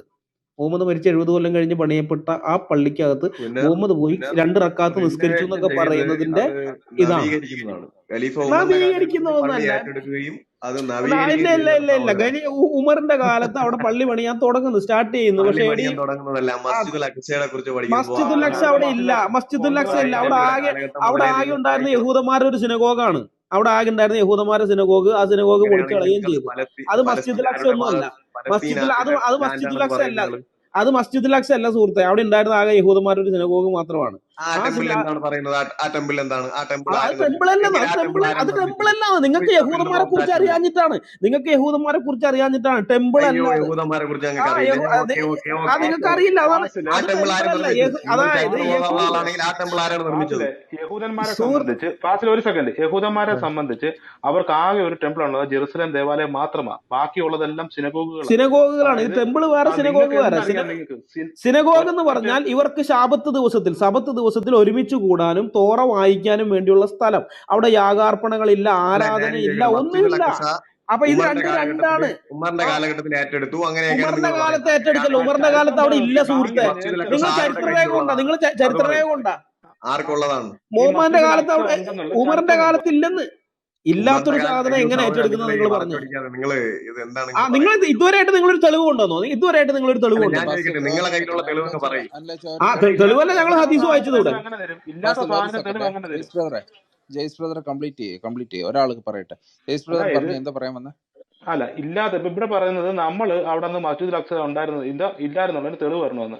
അന്ന് ഉണ്ടായിരുന്നുള്ള തെളിവ് ഉണ്ടെങ്കിലല്ല നമുക്ക് ഇല്ലെന്നുള്ള തെളിവ് വരേണ്ടത്. ശരി. ചരിത്രപരമായിട്ട് ഇല്ലാത്ത ഒരു സാധനത്തിന് എങ്ങനെ തെളിവ് തരും? അവിടെ ആകെ ഉണ്ടായിരുന്ന ജെറുസലേം ടെമ്പിൾ ആണ്. അല്ല ജെറുസലേം ടെമ്പിൾ AD ഞാൻ 70 ചോദിച്ചത് ഒരു സെക്കൻഡ് ഫസിലെ ഫാസിൽ ഒരു ഫസിലെ സെക്കൻഡ് ഫസിലെ AD 70 ഒന്ന് സമയങ്ങളിൽ ജയ്സ് ബദറെ ഞാനാണ് മ്യൂട്ട് ചെയ്ത് കാര്യം പറയാൻ വേണ്ടിയാണ്. ഒരു കാര്യം പറയാണ്. സോറി ഏബൻ ബദറെ താഴെ മെസ്സേജ് വരുന്നത് ഒരേ സമയത്ത് പലരും സംസാരിക്കുന്നവരെ ഒന്നും കേൾക്കുന്നില്ല എന്ന് പറഞ്ഞു. അതുകൊണ്ടാണ് ഞാൻ പറഞ്ഞത്. ഒന്ന് കറക്റ്റ് അവസരം കൊടുത്തത്. ജയ്സ് ബദറെ ഞാൻ ഇത് പറയാനാ മ്യൂട്ട് ചെയ്ത് കേട്ടോ. സോറി. കുഴപ്പമില്ല. ഓക്കെ. AD 70 കാലഘട്ടങ്ങളിൽ തകർക്കപ്പെട്ട ജെറുസലേം ദേവാലയം, അതിനുശേഷം അവർ വർഷങ്ങളായിട്ട് കാത്തിരിക്കുകയാണ് അവരുടെ ആ ദേവാലയം പുനർനിർമ്മിക്കാനായിട്ട്. അതിനുള്ള ശ്രമങ്ങൾ എപ്പോഴും നടത്തിക്കൊണ്ടിരിക്കുകയാണ്. അപ്പൊ ജെറുസലേമിൽ യഹൂദന്മാരെ സംബന്ധിച്ച് അവർക്ക് മറ്റൊരു എന്താ പറയുന്ന ആരാധനാലയങ്ങളും ഇല്ല. അവർ നിർമ്മിക്കത്തുമില്ല, അവരുണ്ടാക്കത്തില്ല. കാരണം അവരുടെ ഏറ്റവും വിശിഷ്ടമായ ദേവാലയം എന്ന് പറയുന്നത് ജെറുസലേം ദേവാലയമാണ്. അത് AD 70 കാലഘട്ടങ്ങളിൽ തകർക്കപ്പെട്ടു കഴിഞ്ഞു. അപ്പോ അവിടെ ഈ പറയപ്പെടുന്ന ഇസ്ലാം ഇന്ന് വലിയ പുണ്യകേന്ദ്രമാണെന്ന് പറഞ്ഞു കൊണ്ടിരിക്കുന്ന ഈ പറയപ്പെടുന്ന പള്ളി എന്ന് ആര് പണിതു, അതിന്റെ ചരിത്ര രേഖകൾ തരാനാ പറഞ്ഞത്. കാരണം മുഹമ്മദിന്റെ കാലഘട്ടത്തിൽ ഉണ്ടാകണം അങ്ങനെ ഒരു പള്ളി, മുഹമ്മദിന്റെ കാലഘട്ടത്തിൽ ഉണ്ടാകണം. ഇത്രയും നാളായിട്ട് ജെറുസലേം ദേവാലയത്തിന് പകരമായിട്ട് ഒരു പള്ളി പണിയാൻ കഴിയാത്ത വിഷമത്തിൽ എല്ലാ ദിവസവും ബിലാപത്തിന്റെ മതിൽ എന്ന് പറയുന്ന മതിലിന്റെ അവിടെ പോയി നിന്ന് പ്രാർത്ഥിക്കുന്ന ജൂതന്മാരുടെ ഫോട്ടോ ഗൂഗിളിൽ വെറുതെ ഒന്ന് തപ്പിയാൽ കിട്ടും. അപ്പൊ അവിടെ നിലവിൽ ഒരു ആരാധനാലയം ഇല്ല. പിന്നെ അവർക്കുള്ളത് സിനഗോഗുകളാണ്. സിനഗോഗുകളുടെ പ്രത്യേകത നേരത്തെ അനിൽ ബ്രദർ പറഞ്ഞ കണക്ക് അവർക്ക് സബത്ത് ദിവസം ഒത്തുകൂടാനായിട്ടും തൗറാത്ത് വായിക്കാനായിട്ടും തനക്ക് വായിക്കാനുമായിട്ടുള്ള സ്പേസ് ആണ് സിനഗോഗുകൾ. നിങ്ങളുടെ എന്താ പറയുന്നത് ഈ തൈക്കാവുകൾ എന്നൊക്കെ പറയത്തില്ലേ, അതിന് പകരമായിട്ടാണ് അവര് നിങ്ങളുടെ ഈ എന്താ പറയുക ജുമ നടത്താനായിട്ട് അല്ലാതെ നിങ്ങളുടെ മെയിൻ പള്ളി കൂടാതെ തൈക്കാവ് പോലുള്ള പള്ളികളില്ലേ, അതുപോലെയാണ് സിനഗോഗുകൾ അവർ നിർമ്മിച്ചിരിക്കുന്നത്. അപ്പോ അവിടെ ഒരു പള്ളി ഇല്ലാതിരിക്കെ ഈ അല്ലക്സ പള്ളി അവിടെ ഉണ്ട് എന്ന് നിങ്ങൾ പറയുന്നതിന്റെ ചരിത്രപരമായ തെളിവാണ് ഞങ്ങൾ ചോദിക്കുന്നത്. അത് ആര് പണിതു, എന്ന് പണിതു? ഇതിനുള്ള തെളിവാണ് ഞങ്ങൾ ചോദിക്കുന്നത്. മുഹമ്മദിന്റെ കാലഘട്ടത്തിൽ ഉണ്ടായിരുന്നു എന്നുള്ളതിന്റെ AD 700 കാലഘട്ടങ്ങളിൽ അങ്ങനെ ഒരു പള്ളി ഉണ്ടായിരുന്നു എന്നുള്ളതിന്റെ ചരിത്രപരമായ തെളിവ് വെച്ച് സംസാരിച്ചോളൂ. Okay okay. ഫൈസൽ ബ്രദർ കേട്ടിരുന്നോ ജയ്സ് ബ്രദർ പറഞ്ഞത്? സോറി, ഫാസിൽ ബ്രദർ കേട്ടിരുന്നോ? ഫാസിൽ ബ്രദർ മ്യൂട്ട് ആണ്, അൺമ്യൂട്ട് ചെയ്ത് സംസാരിക്കൂ. ഞാൻ അതിലേക്ക് വരാം. നിങ്ങൾ സംസാരിക്കും, ഞാൻ അതിലേക്ക് വരാം. ശരി, താങ്ക് യു. MN ബ്രദറെ, താങ്കൾ ക്വസ്റ്റ്യൻ കേട്ടിരുന്നോ? ക്വസ്റ്റ്യൻ കേട്ടിരുന്നു. ഞാൻ പറയാം. പക്ഷെ ഇങ്ങനെ ഒരു പാത്വേ കൂടെ ഒക്കെ പോയ ഒരാൾക്ക് അവിടെ പെട്ടെന്ന് ഒരു ടെമ്പിളൊക്കെ നിർമ്മിച്ച് പോകാൻ ബുദ്ധിമുട്ടൊന്നും തോന്നുന്നില്ല. പിന്നെ അങ്ങനെ ഈ മനുഷ്യ ശരീരത്തിലൊക്കെ പോകാൻ പറ്റുമോ എന്നുള്ളതായിരുന്നു എന്റെ സംശയം. ആ സംശയമൊക്കെ മാറിയല്ലോ. ഇപ്പൊ ഇവിടെ ഈ വിഷയ സംബന്ധമായ സംശയങ്ങൾ വല്ലതുണ്ടെങ്കിൽ ചോദിക്കും. അതെ, MN പിന്നെ ബ്രദർ ക്വസ്റ്റ്യൻ കേട്ടിരുന്നോ? ക്വസ്റ്റ്യൻ കേട്ടിരുന്നോ? വിഷയത്തിൽ ഒരു മിനിറ്റ്, അതെ, ഒരു കാര്യം കൂടെ ഞാൻ പറയാം. ഒരു ക്വസ്റ്റ്യൻ നമ്മളൊരു ചർച്ച ചെയ്യുമ്പോഴത്തേക്ക് അതിൽ നിന്ന് ഡീവിയേറ്റ് ചെയ്ത് കൊണ്ടുപോകുന്ന ഒരു നല്ല ശീലമാണെന്ന് തോന്നുന്നുണ്ടോ? ഒരു ചർച്ചയിൽ നമ്മൾ നിൽക്കല്ലേ, അതിനർത്ഥം നമ്മൾ കേൾക്കുന്നവർക്ക് തോന്നുന്നത് എന്താണെന്നറിയാവോ? താങ്കൾക്ക് അതിനെപ്പറ്റി സംസാരിക്കാനുള്ള ആർജവം ഇല്ലാത്തതുകൊണ്ട് താങ്കൾ ഡീവിയേറ്റ് ചെയ്യുന്നുള്ള തോന്നൽ വരുത്തരുത്. ദയവേത് ആ ചർച്ചയിൽ ആ വിഷയത്തെപ്പറ്റി സംസാരിക്കുക. തെളിവുകൾ ഉണ്ടെങ്കിൽ നിർത്തുക. അതല്ലേ അതിന്റെ മാന്യത. ഇനി സംസാരിക്കൂ. MN ബ്രദറെ അൺമ്യൂട്ട് ചെയ്ത് സംസാരിക്കൂ. കുഴപ്പമില്ല, നിങ്ങൾ സംസാരിച്ചോളൂ. ഓക്കെ. അപ്പൊ ആ വിഷയത്തെക്കുറിച്ച് താങ്കൾക്ക് അറിവില്ലാത്തെന്നുള്ളത്, അതെ, അതാണ് അതിന്റെ കാരണം. ഡീവിയേറ്റ് ചെയ്തതിന്റെ റീസൺ ഇപ്പിച്ചൂടെ വ്യക്തമായിരിക്കാം. റിയാസ് ബ്രദറിന് എന്തെങ്കിലും പറയണ്ടോ തെളിവുകൾ വെച്ച്? അല്ല, ഞാൻ കേട്ടിട്ടില്ല. ഞാൻ ഒന്ന് അതിന്റെ ഇടയിൽ ഒന്ന് പുറത്തു പോയതാ. ഓക്കെ, എന്നാ ഒരു സെക്കൻഡ്, ഒരു മിനിറ്റ് വെയിറ്റ് ചെയ്യൂ. ഞാൻ ഒന്നുകൂടെ ക്വസ്റ്റ്യൻ ആവർത്തിപ്പിക്കാം. ജയ്സ് ബ്രദറെ ക്വസ്റ്റ്യൻ ഒന്ന് ആവർത്തിക്കാമോ? പുള്ളിക്കാരൻ റിയാസ് ബ്രദറെ, ഞാൻ പറഞ്ഞത് ഇതായിരുന്നു. ഇപ്പം അതായത് യഹൂദന്മാരെ സംബന്ധിച്ച് അവരുടെ ഏറ്റവും പ്രധാനപ്പെട്ട ടെമ്പിൾ ആണ് ജെറുസലേം ദേവാലയം. അവർക്ക് അതാണ് ഏറ്റവും പ്രധാനപ്പെട്ട അവരുടെ ആരാധനാ കേന്ദ്രം. അവിടെയാണ് അവർ യാഗങ്ങൾ, പ്രത്യേകിച്ച് പാപപരിഹാര ബലി, ധാന്യബലി, അങ്ങനെ ബലികൾ ഉറയുണ്ട്, കൃതജ്ഞതാ ബലി, ഇതെല്ലാം നടത്തുന്നത് അവർ ഈ ജെറുസലേം ദേവാലയത്തിലാണ്. പ്രധാന പുരോഹിതരൊക്കെ അവിടെയാണുള്ളത്. പിന്നുള്ളത് അവർക്ക് സിനഗോഗുകളാണുള്ളത്. സിനഗോഗുകൾ എന്ന് പറഞ്ഞാൽ നിങ്ങൾ ഈ തൈക്കാവ് പോലെയൊക്കെ ഇല്ല, നിങ്ങളുടെ ഏറ്റവും പ്രധാനപ്പെട്ട പള്ളി കൂടാതെ നിങ്ങൾക്ക് പെട്ടെന്ന് നിസ്കരിക്കാനുള്ള ചെറിയ തൈക്കാവുകളോ പണിയുന്നത് പോലെ അവർക്ക് സിനഗോഗുകൾ ഉണ്ടായിരുന്നു. അവർ താമസിക്കുന്ന ആ പ്രദേശത്ത് സിനഗോഗുകൾ. അതിന്റെ പ്രത്യേകത എന്താണെന്ന് ചോദിച്ചു കഴിഞ്ഞാൽ അവർക്ക് സബത്തിൽ ഒത്തുകൂടാനായിട്ടും തനക്ക് വായിക്കാനായിട്ടും ഒക്കെ ഉള്ള ഒരു സ്ഥലമാണ് സിനഗോഗുകൾ. അപ്പൊ യഹൂദന്മാരെ സംബന്ധിച്ച് അവരുടെ ഏറ്റവും പ്രധാനപ്പെട്ട ആരാധനാ കേന്ദ്രം എന്ന് പറയുന്നത് ജെറുസലേം ദേവാലയം, ജെറുസലേമുമായിട്ട് ബന്ധപ്പെട്ട കാര്യങ്ങളാണ്. അവിടെ AD 700 കാലഘട്ടങ്ങളിൽ അലക്സ പള്ളി ഉണ്ടായിരുന്നു എന്നുള്ളതിന്റെ ചരിത്രപരമായ തെളിവ് ആര് പണിതു, ഏത് കാലഘട്ടത്തിൽ പണിതു, അതിന്റെ ചരിത്രപരമായ തെളിവാണ് ചോദിച്ചത്. ക്വസ്റ്റ്യൻ കേട്ടിരുന്നെങ്കിൽ റിയാസ് ബ്രദറിന് ഉത്തരം പറയാം. അല്ല, എന്റെ ഓർമ്മ ശരിയാണെങ്കിൽ പിന്നെ ഞാനിപ്പോ എന്റെ അടുത്ത് റെഫറൻസ് ഒന്നുമില്ല. സുലൈമാൻ നബീന്റെ കാലത്ത് അത് മസ്ജിദ് അക്സ ഉണ്ടെന്നാണ് റിയാസ് എന്റെ ബ്രദർ ഒരു വിശ്വാസം. സെക്കൻഡ്, റിയാസ് ഞാൻ ബ്രദർ ഒരു സെക്കൻഡ്, വായിച്ചിട്ടുള്ളത് റിയാസ് ബ്രദർ ഒരു സെക്കൻഡ്. ഇബ്രാഹിം നബിയുടെ ഫാസിൽ കാലഘട്ടത്തിലെ ബ്രദറെ, മസ്ജിദുൽ ഫാസിൽ അക്സ ബ്രദറെ, ഉണ്ടെന്നാണ്. അത് ഇവിടെ ഫാസിൽ ബ്രദറെ, താങ്കൾ ഒരു മിനിറ്റ്, താങ്കൾ കേൾക്കാനായിട്ടാണ് ഞാൻ റിയാസ് ബ്രദറിനെ സ്റ്റോപ്പ് ചെയ്തത്. താങ്കൾ രണ്ടുപേരും മൈക്ക് കൊടുക്കുമ്പോൾ എക്കോ വരുന്നുണ്ട്. റിയാസ് ബ്രദർ കംപ്ലീറ്റ് ചെയ്തിട്ട് എന്തിനാണ് നമ്മൾ ഒരു സ്പീക്കർ പാനലിനെ ഡിസ്റ്റർബ് ചെയ്യുന്നത്? റിയാസ് ബ്രദർ കംപ്ലീറ്റ് ചെയ്യൂ. അല്ല, റിയാസ് ബ്രദർ കംപ്ലീറ്റ് ചെയ്യൂ. സുലൈമാൻ നബിന്റെ കാലത്ത് പിന്നെ മസ്ജിദ് അക്സ ഉണ്ടെന്നാണ് എന്റെ വിശ്വാസം ഉള്ളത്. പിന്നെ ഇപ്പൊ ഞാനിപ്പോ എന്റെ കയ്യിൽ റെഫറൻസ് ഒന്നും ഇല്ല, ഞാൻ വേറെ സ്ഥലത്തുള്ള യാത്രയിലാണുള്ളത്. ശരി ശരി, ഒരു നിങ്ങൾ സെക്കൻഡ്. യാത്ര ഫാസിൽ ഒഴിഞ്ഞ് മ്യൂട്ട് വല്ല ചെയ്യൂ. സമയമുണ്ടോ? ഫാസിൽ ഇപ്പോഴും മ്യൂട്ട് ചെയ്യൂ. ഞാൻ താങ്കളിലേക്ക് വരാം. ജെയ്സ് ബ്രദർ കംപ്ലീറ്റ് ചെയ്യൂ. ഓക്കെ, എന്റെ ചോദ്യം ഇതായിരുന്നു. സുലൈമാൻ നബി എന്ന് പറഞ്ഞു. അങ്ങനെ സുലൈമാൻ എന്ന് പറയുന്ന ഒരു വ്യക്തി എവിടെ ജീവിച്ചിരുന്നു, എവിടെ ജനിച്ചു, ആരുടെ മകനായിരുന്നു, ചരിത്രപരമായിട്ടുള്ള എന്തെങ്കിലും തെളിവുകളുണ്ടോ? ഈ സുലൈമാൻ അവിടെ ഇപ്പൊ ആകെ ഞങ്ങൾക്കറിയാവുന്ന സോളമൻ രാജാവിനെ പറ്റിയാ. സോളമൻ രാജാവ് പണിത പള്ളി എന്ന് പറയുന്നത് ജെറുസലേം ദേവാലയമാണ്. ഈ പള്ളിയാണ് AD 70 കാലഘട്ടങ്ങളിൽ തകർക്കപ്പെടുന്നതും ഇന്നും യഹൂദന്മാര് ആ പള്ളിയുടെ പുനർനിർമ്മാണത്തിന് അല്ല വേണ്ടി ബ്രദറെ, പ്രാർത്ഥന ചെറിയൊരു നടത്തുന്നത്. തിരുത്തുണ്ട് ബ്രദറെ, സോളമന്റെ പള്ളി നെബൂഖദ്നേസർ നശിപ്പിക്കുന്നു. അത് കഴിഞ്ഞ് BC 536 സെരുബാബേൽ കൂടി ചേർന്ന് അടിത്തറയിട്ടുകൊണ്ട് പുതിയ ഇതിനെ അടിത്തറയിടുകയും അവർ സെരുബാബേലിന്റെ നേതൃത്വത്തിൽ ഒരു ചെറിയ പള്ളി അവിടെ പണിയുകയും ചെയ്തു. ആ ദേവാലയം പിന്നീട് ഹെരോദാവ് പുതുക്കി പണിത്, കർത്താവായ യേശുക്രിസ്തുവിന്റെ കാലത്ത് ഹെരോദാവ് അത് വലുതാക്കി ഭയങ്കര ടെമ്പിളാക്കി മാറ്റുകയും അത് AD 70 ജെറുസലേം ആക്രമണത്തിൽ, റോമാക്കാരുടെ ആക്രമണത്തിൽ ടൈറ്റസിന്റെ നേതൃത്വത്തിലുള്ള സൈന്യം വന്ന് ആക്രമിച്ച് നശിപ്പിച്ചു കളഞ്ഞു. അതോടുകൂടി അവൻ യഹൂദനെ സംബന്ധിച്ച് ആലയമില്ല, അവന്റെ ദൈവാലയം ഇല്ല. അങ്ങനെയാണ് ഉള്ളത്. അവർക്ക് ഇന്നുള്ളത് സിനഗോഗ് മാത്രമാണ്. അപ്പൊ ഈ വസ്തുത, ചരിത്രപരമായ വസ്തുത ഇങ്ങനെയായിരിക്കെ ഇവർ ഈ പറയുന്ന ഈ സംഭവം ഇത് എങ്ങനെ ശരിയായിട്ട് വരും? മസ്ജിദുൽ അക്സ എന്ന് പറയുന്ന സാധനം, അവിടെ മുഹമ്മദ് ചെന്ന് 2 റക്അത്ത് നിസ്കരിച്ചു എന്നൊക്കെ പറയുന്നത് ചരിത്രപരമായിട്ട് എങ്ങനെ ശരിയാകും? ഓക്കെ, റിയാസ് ബ്രദറെ കേട്ടിരുന്നു. റിയാസ് ബ്രദർ, അല്ല, അതിനെന്താ പ്രശ്നം എന്താ ഉള്ളത്? അതിപ്പോ അന്നത്തെ പിന്നെ ഞങ്ങളിതില് സുലൈമാൻ നബിയാണ്, സോളമൻ എന്ന് പറയുന്നത് സുലൈമാൻ നബി എന്നുള്ള രീതിയിലാണ് ഇത് വരുന്നത്. അല്ല അല്ല അദ്ദേഹം അല്ല നിർമ്മിച്ചതാണ്. രണ്ടും അല്ല അല്ല, വ്യത്യസ്തമാണ്. രണ്ടും വ്യത്യസ്തമാണ്. സോളമൻ സോളമനും ആരാധിച്ചത് സുലൈമാനും തമ്മിൽ ബന്ധമൊന്നുമില്ല. താങ്കൾ പറഞ്ഞു. സുലൈമാൻ ആരാധിച്ചത് ഖുറൈശികളുടെ 360 വിഗ്രഹങ്ങളിൽ ഒന്നായ 3 പെമ്മക്കളുടെ വാപ്പിച്ചയാണ് സുലൈമാൻ അത് ആരാധിച്ചത്. നിങ്ങള് സോളമൻ വ്യാഖ്യാനിക്കുന്നത്. അല്ല, ആരാധിച്ചത് ഒരു യാഹുവെ സെക്കൻഡ്. എന്ന തെറ്റാണ്. സോളമൻ റിയാസ് ബ്രദർ ആരാധിച്ചത് നിങ്ങള് അത് കംപ്ലീറ്റ് ചെയ്യട്ടെ. സോളമൻ ആരാധിച്ചത് അല്ലല്ല, അതായത് നിങ്ങള് ദാവീദിന്റെ സെബാസ്റ്റിന്റെ മകനായ വാദങ്ങൾ സോളമൻ ആരാധിച്ചത് ദാവീദിന്റെ പൂർവ്വ അല്ല, പിതാക്കന്മാർ ആരാധിച്ച സെബാസ്റ്റിന്റെ വാദങ്ങൾ യാഹുവെ എന്ന യാഹുവെ എന്ന സെബാസ്റ്റിന്റെ വാദമൊന്നും അല്ല സുഹൃത്തെ, ഇത് വസ്തുതയാണ് ഈ പറയുന്നത്.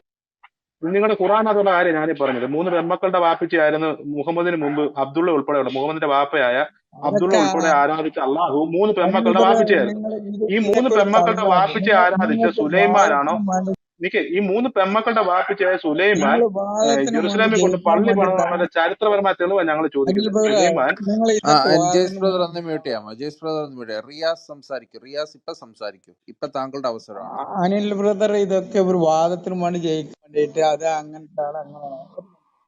ഇത് വാദത്തിന് വേണ്ടിയുള്ളതല്ല സുഹൃത്തെ, വസ്തുതയാണ്. ഞാൻ താങ്കൾക്ക് ഒരു തെളിവ്, ഞാൻ സമയത്തിന്റെ പരിമിതി കൊണ്ടാണ് ഒരെണ്ണം മാത്രം പറയുന്നത്. റിയാസ് ഒന്ന് മ്യൂട്ട് ചെയ്യാമോ? അതായത് ഈ നിങ്ങളുടെ ഇബ്രാഹിം നബി എന്ന് പറയുന്നത് ഈ ബൈബിളിലുള്ള അബ്രഹാം ഒന്നുമല്ല. ഞാൻ ഒരു ഇത് പറഞ്ഞുതരാം. ഇവര് തമ്മിലുള്ള വ്യത്യാസം, ഈ പള്ളികൾ, അതായത് ഈ സുലൈമാനെ കുറിച്ച് പറയുന്ന ഒരു സംഭവം, അത് സ്വഹീഹ് ബുഖാരി അധ്യായം 59 ഹദീസ് നമ്പർ 1376 ഒരു കാര്യം പറയുന്നുണ്ട്. അബൂദർ പറയുന്നു, ഞാൻ ചോദിച്ചു, ദൈവദൂതരെ, ഒന്നാമതായി ഭൂമിയിൽ സ്ഥാപിതമായ പള്ളി ഏതാണ്? തിരുമേനി അരുളി, കഅബ. പിന്നീട് ഏത് പള്ളിയാണ് സ്ഥാപിതമായത്? തിരുമേനി അരുളി, ബൈത്തുൽ മുഖദ്ദസ്. എത്ര കൊല്ലം ഇടവിട്ടാണ് ഇവ രണ്ടും സ്ഥാപിതമായത്? തിരുമേനി അരുളി, 40 കൊല്ലം ഇടവിട്ട്. തിരുമേനി തുടർന്നരുളി, ഇനി എവിടെ വെച്ചാണോ നമസ്കാര സമയമായത് അവിടെ വെച്ച് നമസ്കരിച്ചുകൊള്ളുക, അതാണ് പുണ്യടിക്കുന്നത്. സ്വഹീഹ് ബുഖാരി അധ്യായം 59 ഹദീസ് നമ്പർ 1376. അപ്പൊ ഇവിടെ പറയുന്ന ഒരു കാര്യം ശ്രദ്ധിച്ചോ. ഇബ്രാഹിം നബി കഅബ പണിയുന്നു. അത് പണിത് കഴിഞ്ഞത് 40 കൊല്ലം ഇടവിട്ട്, 40 കൊല്ലത്തിനുള്ളിൽ എന്തുണ്ടാകുന്നു? നിങ്ങളുടെ സുലൈമാൻ നബി ഈ ബൈത്തുൽ മുഖദ്ദസും പണിയുന്നു. അപ്പൊ അങ്ങനെ വരുമ്പോൾ ഒരു ചോദ്യം എന്ന് പറയുന്നത്, ബൈബിളിൽ ഇതനുസരിച്ചിട്ടുണ്ടെങ്കിൽ ബൈബിളിലെ അബ്രഹാമും ഈ സോളമനും തമ്മിൽ 1000 വർഷത്തെ ഗ്യാപ്പാണ്. അത് കഴിഞ്ഞ് 1000 വർഷം കഴിഞ്ഞിട്ടാണ് സോളമൻ വരുന്നത്. അപ്പൊ ഇത്രയും ഗ്യാപ്പുണ്ട്. പക്ഷെ ഇവിടെ പറയുന്നത് ഇബ്രാഹിം നബി ഇത് പണിത് 40 കൊല്ലത്തിനുള്ളിൽ ബൈത്തുൽ മുഖദ്ദസും പണിതു. ഇതെന്ന് പറയുന്നത് അത് ബൈബിളിലെ സോളമൻ അല്ല, അതാണ് പറയുന്നത്. ഇവർ രണ്ടുപേരും സമകാലീനര അല്ലെങ്കിൽ ഒരു തലമുറയുടെ മാത്രം ഗ്യാപ്പിലുള്ളവരാണ് ഇബ്രാഹിം സുലൈമാനും. ബൈബിളിൽ അബ്രഹാമും സോളമനും തമ്മിൽ 1000 വർഷത്തിന്റെ ഗ്യാപ്പുണ്ട്. അപ്പൊ ഇത് രണ്ടും ഒന്നല്ല സുഹൃത്തെ. അതുകൊണ്ടാണ് പറഞ്ഞത്, അല്ലാണ്ട് വെറുതെ അത് സെബാസ്റ്റ്യന്റെ വാദമൊന്നുമല്ല. ഇനിയുണ്ട്, ഇഷ്ടം പോലെ ഉണ്ട്. ഇങ്ങനെ ഓരോന്നോരോന്ന് എടുത്ത് നോക്കുമ്പോൾ നമുക്ക് മനസ്സിലാവും ബൈബിളിലുള്ള ആളല്ല, ഇത് വേറൊരു ക്യാരക്ടറാണ്. അപ്പൊ അതിനെ നിങ്ങൾ സുലൈമാൻ നബി എന്ന് തന്നെ പറയും, സോളമൻ എന്ന് പറയില്ല, ഇബ്രാഹിം നബി എന്ന് തന്നെ പറയും, അബ്രഹാം എന്ന് പറയില്ല. അബ്രഹാം നിങ്ങൾ പറയുമ്പോഴാണ് ഞങ്ങൾക്ക് ഇടപെട്ടിട്ട് അങ്ങനെയല്ല എന്ന് പറയേണ്ടി വരുന്നത്. നിങ്ങൾ സോളമൻ എന്ന് പറയുമ്പോഴാണ് ഞങ്ങൾക്ക് ഇടപെടേണ്ടി വരുന്നത്. അപ്പൊ അത് വേണ്ട. നിങ്ങളുടെ കിതാബിൽ എന്താണോ എഴുതിയിരിക്കുന്നത് ആ പേര് മാത്രം നിങ്ങൾ വായിച്ചാൽ പോരെ. ഈസാ നബി എന്ന് നിങ്ങൾ പറയാം, ഞങ്ങൾക്ക് ഒരു കുഴപ്പമില്ല. യേശു നിങ്ങൾ പറയുമ്പോഴാണ് ഞങ്ങൾ പറയുന്നത് അങ്ങനെയല്ല എന്ന് പറഞ്ഞ് ഇടപെടേണ്ടി വരുന്നത്. നിങ്ങളുടെ പുസ്തകത്തിലുള്ളത് നിങ്ങൾ സംസാരിക്കും. അല്ല ഒരു കാര്യം കൂടി എനിക്ക് പറയാനുണ്ട്. താഴെ ഒരു MST ഷാമി എന്ന് പറയുന്ന ഒരു വ്യക്തിയുണ്ട്. ആ വ്യക്തിക്ക് ഇവിടെ എന്തൊക്കെയോ നമ്മൾ ഭയങ്കര പ്രശ്നമായിട്ടാണ് ആ വ്യക്തിക്ക് ഇവിടെ ഫീൽ ചെയ്യുന്നത്. ഇവിടെ ഫാസിൽ ബ്രദർ ഉണ്ട്. ഫാസിൽ ബ്രദർ, ഇവിടെ താങ്കൾ സംസാരിച്ചിട്ട് താങ്കൾക്ക് എന്തെങ്കിലും ബുദ്ധിമുട്ട് തോന്നിയോ ഫാസിൽ ബ്രദറെ? എനിക്ക് ബുദ്ധിമുട്ടൊന്നും തോന്നിയിട്ടില്ല. പക്ഷേ എവിടെയൊക്കെ ഓക്കെ. എന്തൊക്കെ പ്രശ്നമുള്ളതുപോലെ തള്ളിപ്പറച്ചിലുകൾ, പ്രശ്നം എന്ന് വെച്ചാൽ താങ്കളുടെ ഒരു ഫോബിയ ആശയപരമായിട്ട് നമ്മളുടെ വ്യത്യാസങ്ങളല്ല, താങ്കൾ ഒരു ഫോക്കസ് സംസാരിച്ച ചെയ്തിട്ടുള്ള ഒരു സംസാരവും. എന്തോ എന്ത് നിങ്ങളുടെ കിതാബിലുള്ള സംഭവമല്ലേ സുഹൃത്തെ പറയുന്നത്? ഞങ്ങൾ സംസാരിച്ചതെല്ലാം പ്രമാണം വെച്ച. ഇപ്പൊ തന്നെ ഈ അല്ല ഒരു സുലൈമാനും സെക്കൻഡ് സോളമനും അല്ല ഒരു സെക്കൻഡ് ഫാസില്, താങ്കൾക്ക് സംസാരിക്കാൻ പറ്റാതെ എന്തെങ്കിലും ബുദ്ധിമുട്ടുകൾ താങ്കൾക്ക് ഇവിടെ തോന്നിയിട്ടുണ്ടോ? ഇല്ല ഇല്ല ഇല്ല ഞാൻ ഇല്ല വളരെ ഇല്ല ക്ലിയർ ആയിട്ടുള്ള, പിന്നെ അദ്ദേഹം അങ്ങനെയൊന്നുമില്ല. എന്തൊക്കെ ആരോപിക്കുന്നതെന്ന് എനിക്ക് മനസ്സിലാവുന്നുണ്ട്, അതുകൊണ്ട് ഞാൻ ചോദിച്ചത്. ചരിത്രത്തിന്റെ എഴുത്തും വിവിധ രീതികൾ ഞാൻ പിന്നെ നമ്മൾ പറഞ്ഞിട്ട് കാര്യമില്ല. അതിന് അത് ഞങ്ങൾ തെളിവ് കൊണ്ടുവന്ന് ഞങ്ങൾ കേട്ടോണ്ടിരിക്കുക. വിശ്വസിച്ചോളാം സഹോദര. താങ്കൾ തെളിവ് കൊണ്ടുവന്നാൽ മതി, ആ പ്രശ്നം അവിടെ കൊണ്ട് തീരും. ഓക്കെ. എനിവേ, ഞാൻ പറഞ്ഞിട്ട് ഷാമി താങ്കൾക്ക് കയറി വരണമെങ്കിൽ താങ്കൾക്ക് മേലോട്ട് കയറി വരാം. ഞാൻ ഹാൻഡ് റൈസ് ഓപ്പൺ ചെയ്തിട്ടുണ്ട്. ബുദ്ധിമുട്ടായിട്ട് ഇവിടെ സംസാരിക്കുന്ന സഹോദരന്മാർക്കില്ലാത്ത ബുദ്ധിമുട്ടാണ് താങ്കൾക്ക് താഴെ ഇരുന്നുകൊണ്ട് തോന്നുന്നത്. എനിവേ, താങ്കൾക്ക് വേണമെങ്കിൽ ഇവിടെ കയറി വരാം. ഓക്കെ. ഇനി നിങ്ങൾ തുടർന്നോളൂ. അനലച്ച കണ്ടിന്യൂ ചെയ്തോളൂ. ഹലോ, കേൾക്കുന്നുണ്ട്, പറഞ്ഞോളൂ. പിന്നെ മ്യൂട്ട് അടിക്കാൻ എന്താ? ആരും മ്യൂട്ട് അടിച്ചില്ല, താങ്കൾ. ബ്രോ, ഞാൻ വെറുതെ കളവ് പറയില്ല. ഇപ്പൊ ആരോ എന്നെ മ്യൂട്ട് അടിച്ച്.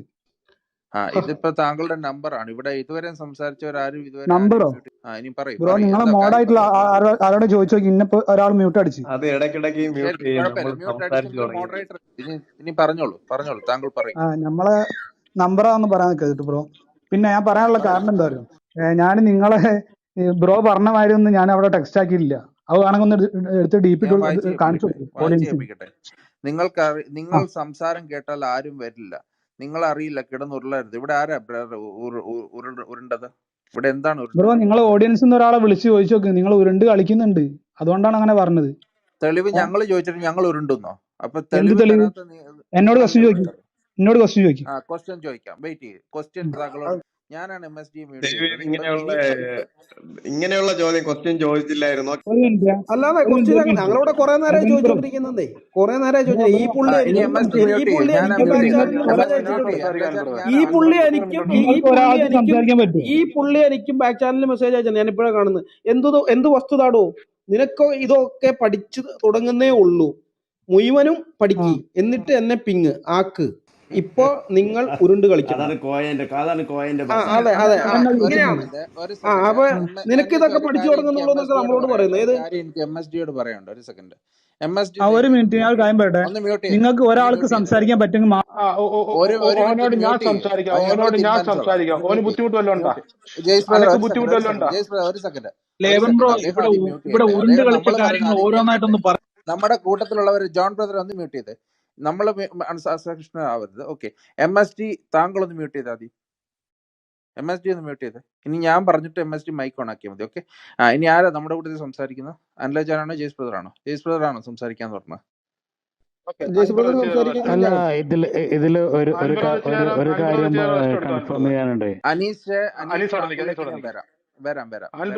വരാം. റെസ്റ്റ് എടുത്തോ. എനിക്ക് എന്തെങ്കിലും അഥവാ ഞാൻ പറയുന്നതിനകത്ത് എന്തെങ്കിലും ഒരു ഇതില്ലെങ്കിൽ മാത്രം നിങ്ങൾ ഇടപെട്ടാൽ മതി, ഞാൻ സംസാരിക്കാം.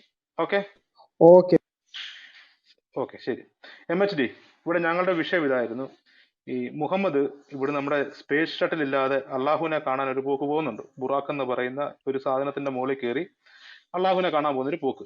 ഈ യാത്രയിൽ മുഹമ്മദ് ആദ്യം ചെയ്യുന്നത്, നോക്കണം, മുഹമ്മദിന് മുമ്പ് അവിടെ കാബ എന്ന് പറയുന്ന അമ്പലമുണ്ട്. നിങ്ങളുടെ വിശ്വാസം അനുസരിച്ച് അള്ളാഹുവിന്റെ ആലയം എന്ന് നിങ്ങൾ പറയുന്ന ഈ കാബ അവിടെ നിലനിൽക്കെ അള്ളാഹുവിന്റെ ആലയം എന്ന് പറയുന്ന കാബ നിലനിൽക്കെ അവിടെ ആരാധന നടത്താതെ മുഹമ്മദ് ഈ ബുറാഖി കയറി നേരെ ഈ ജെറുസലേമിൽ പോയിട്ട് അവിടെ മസ്ജിദുൽ അക്സയിൽ പോയി പ്രാർത്ഥന നടത്തി എന്നൊരു വാദമുണ്ട് ഇസ്ലാമിന്റെ വിശ്വാസം അനുസരിച്ച്. ഞങ്ങളുടെ ചോദ്യം ഇതാണ്, ഈ സോളമൻ രാജാവ് പണി അല്ല അല്ല കഴിപ്പിക്കുകയും ഒരു മിനിറ്റ്, പിന്നീട് കംപ്ലീറ്റ് ആക്കല്ലേ ഒരു മിനിറ്റ്. എന്റെ അല്ല ചോദ്യത്തിലേക്ക് നിങ്ങൾ ഇങ്ങനെ എന്റെ ചോദ്യത്തിൽ MSD താങ്കൾ എന്റെ ക്വസ്റ്റ്യൻ ചോദ്യത്തിലേക്ക് താങ്കൾ വരുന്നതേ ഉള്ളൂ. പറഞ്ഞിട്ടാണ് ജയ്സ് ബ്രദർ ഒരു സെക്കൻഡ്, താങ്കൾ പറഞ്ഞിട്ടാണ് ക്വസ്റ്റ്യൻ ചോദിക്കുന്നത്. താങ്കളോട് നിങ്ങൾ ഞാൻ പറയുന്നത് പറഞ്ഞു മൈക്ക് തെറ്റുണ്ട്. മ്യൂട്ട് ചെയ്യാൻ പറഞ്ഞു. തെറ്റുണ്ടെങ്കിൽ അത് കഴിഞ്ഞ് താങ്കൾക്ക് അവസരം തരൂല, അപ്പൊ സംസാരിക്കൂ. താങ്കൾക്ക് അവസരം തരാൻ വേണ്ടിയിട്ടല്ലേ പുള്ളി ബ്രോ ഒരു ക്വസ്റ്റ്യൻ ചർച്ച വെയിറ്റ് എന്ന് ചെയ്യട്ടെ. പറഞ്ഞതിനുണ്ടല്ലോ നമ്മൾ ചർച്ചയല്ല, ചർച്ച തിരുത്താനുള്ള ഓപ്ഷൻ ഉണ്ട് അവിടെ.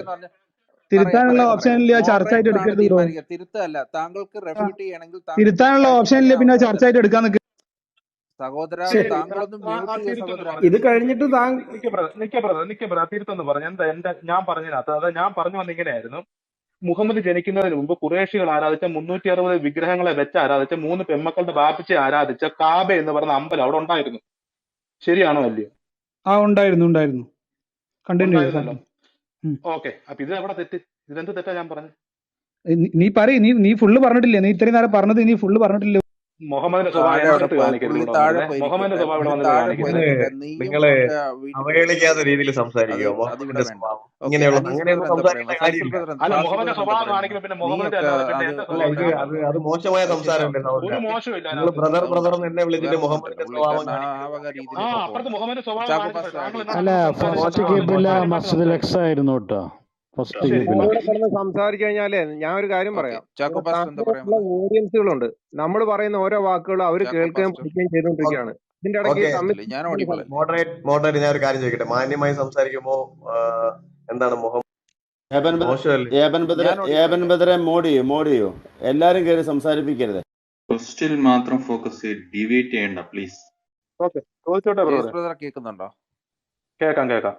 ഈ എടാ പോടാ എന്നുള്ള വിളിയുടെ കാര്യമാണ് ഞാൻ പറഞ്ഞത്, ആ സ്വഭാവം കാണിക്കരുത്. ഓക്കെ, ഞാൻ ഫാസിലിന്റെ അടുത്തൊക്കെ ഞാൻ ബ്രദറെ ബായ് എന്നൊക്കെ വിളിച്ചാൽ സംസാരിച്ചത്. പിന്നെ നീ അവിടെ നിൽക്കി, നീ പറഞ്ഞതിനകത്ത് തെറ്റുണ്ടെന്നൊക്കെ പറഞ്ഞു വന്നു കഴിഞ്ഞപ്പോഴാണ് ഞാൻ പറഞ്ഞത് മുഹമ്മദിന്റെ സ്വഭാവം കാണിക്കരുത്. മുഹമ്മദിന്റെ സ്വഭാവം കാണിക്കരുതെന്ന് പറഞ്ഞത് മോശമാണ്. അത് ഞാൻ പറഞ്ഞതാണ്. ഞാൻ അല്ലാതെ അത് കാണിച്ചു തരണം. മുഹമ്മദ് എങ്ങനെ സംസാരിച്ചത് കാണിച്ചു തരണോ? വേണമെങ്കിൽ ഇത് വായിച്ചു തരാം.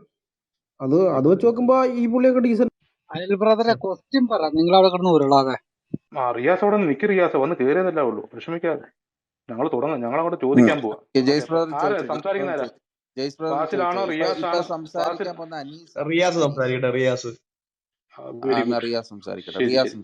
റിയാസ് നമ്മുടെ ചോദ്യം ഇതാണ്. റിയാസെ, നമ്മുടെ ചോദ്യം ഇതാണ്.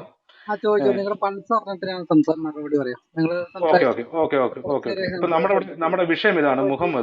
മുഹമ്മദ് ബുറാക്കിന്റെ മുകളിൽ കയറി ആകാശയാത്ര നടത്തി എന്നുള്ളൊരു ഇസ്ലാം വിശ്വാസവുമായിട്ട് ബന്ധപ്പെട്ടതാണ് നമ്മുടെ ഇന്നത്തെ ചർച്ച. ഈ ചർച്ചയ്ക്ക് ആധാരമായിട്ട് ഞങ്ങൾ ഇവിടെ പറഞ്ഞ 2-3 ഹദീസുകളുടെ അടിസ്ഥാനത്തിൽ ഞങ്ങൾ പറഞ്ഞ 2-3 കാര്യങ്ങളുണ്ട്. ഒന്നിതായിരുന്നു, ഞങ്ങളുടെ വാദം അനുസരിച്ച് AD 70 തകർക്കപ്പെട്ട ദേവാലയമാണ് ജെറുസലേം ദേവാലയം. ഞങ്ങളുടെ വിശ്വാസം അനുസരിച്ച് സോളമൻ രാജാവ് പണിയുകയും അതിനുശേഷം നെബൂഖദ്നേസർ രാജാവ് തകർക്കുകയും അതിനുശേഷം വീണ്ടും അത് പുനർനിർമ്മിക്കുകയും അങ്ങനെ AD 70 നശിപ്പിക്കപ്പെട്ടു പോയ ഒരു ദേവാലയമാണ് ജെറുസലേം ദേവാലയം. ഇതിനുശേഷം അവിടെ യഹൂദന്മാരെ സംബന്ധിച്ച് അവിടുത്തെ ദേവാലയം വന്നിട്ടില്ല. അപ്പൊ എന്താണ് ജെറുസലേം ദേവാലയത്തിന്റെ പ്രത്യേകത? യഹൂദന്മാരെ സംബന്ധിച്ച് അവരുടെ യാഗങ്ങളും ബലികളും അവരുടെ ഏറ്റവും പ്രധാനപ്പെട്ട ആരാധനാ കേന്ദ്രവും ജെറുസലേം ദേവാലയമായിരുന്നു. ആ ദേവാലയമാണ് AD 70 തകർക്കപ്പെടുകയും അതിനുശേഷം അവർ ആരാധനയല്ല, അവർ ബലികൾ കഴിച്ചിട്ടില്ല, ബലികൾ നടന്നിട്ടില്ല ജെറുസലേം ദേവാലയത്തിൽ. പിന്നെ അവർ ഒത്തുകൂടുന്നത് സിനഗോഗുകളിലാണ്. സിനഗോഗുകൾ എന്ന് പറയുന്നത് നിങ്ങളുടെ തൈക്കാവ് പോലെയുള്ള ചെറിയ ചെറിയ മോസ്കുകൾ. അപ്പൊ ഈ സിനഗോഗുകളാണ് അവർ സബത്ത് ആചരിക്കാനായിട്ടും തനക്ക് വായിക്കാനായിട്ടും അവർ ഒത്തുകൂടാറുള്ളത്. എന്നാൽ ഇവിടെ മുഹമ്മദ് പറയുകയാണ്, ഞാൻ വ്യക്തമായിട്ട് പറയുന്നത്, AD 70 അവിടെ ജെറുസലേം ദേവാലയം തകർക്കപ്പെട്ടു. പിന്നീട് അങ്ങനെ ഒരു ദേവാലയം അവിടെ ഇല്ല. അവിടെ ആകെ ഉള്ളത് പിന്നെ വിലാപത്തിന്റെ മതിലാണ്. അവരവിടെ പോയി എല്ലാം പ്രാർത്ഥിക്കാറുമുണ്ട് യഹൂദന്മാർ.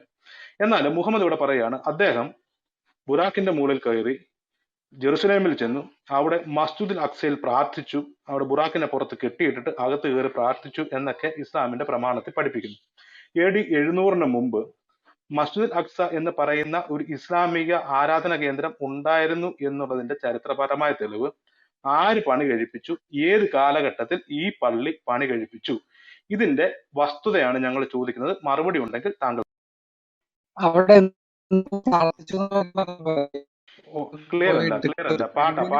റിയാസ് റേഞ്ച് ഇല്ല.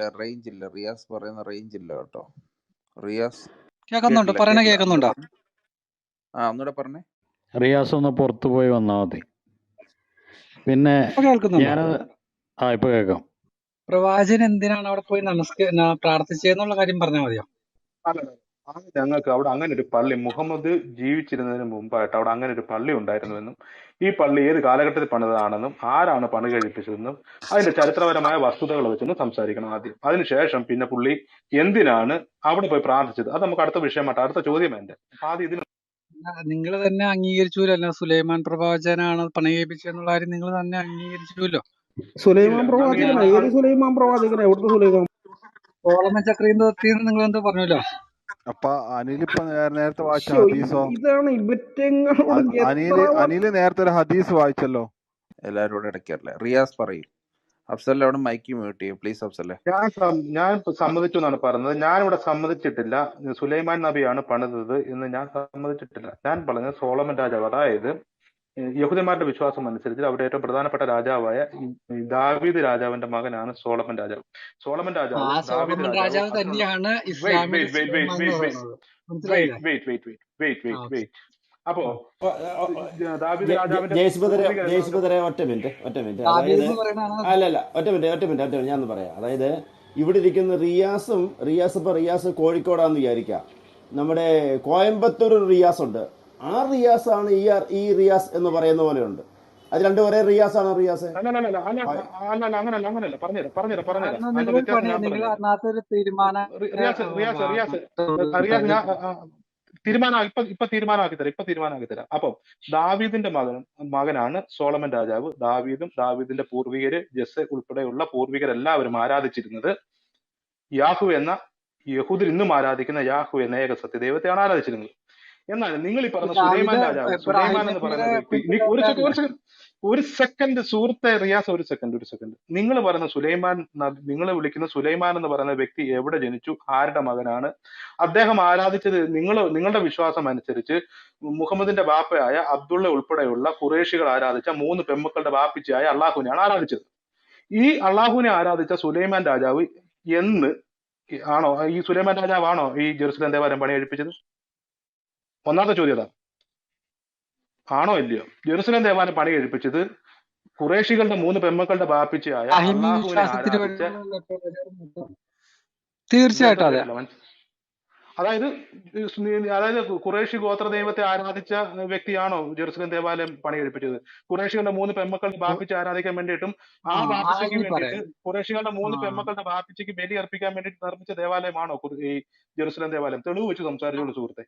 ഓക്കെ, ഞാൻ ഇന്നും സംസാരിച്ചോട്ടെ, ഒരു മിനിറ്റ് സംസാരിക്കാം. എന്റെ ഇടയ്ക്ക് നിങ്ങൾ മുഴുവൻ പ്രവാചകന്മാരും വന്നിരിക്കുന്നു. യേശു ക്രിസ്തു വരെ പറഞ്ഞത് കർത്താവായ ദൈവത്തിനെ അല്ലാതെ ഒരാളെ പോലും ആരാധിക്കരുതെന്നാണ് യേശു ക്രിസ്തു വരെ പഠിപ്പിച്ചത്. എന്താ കേരള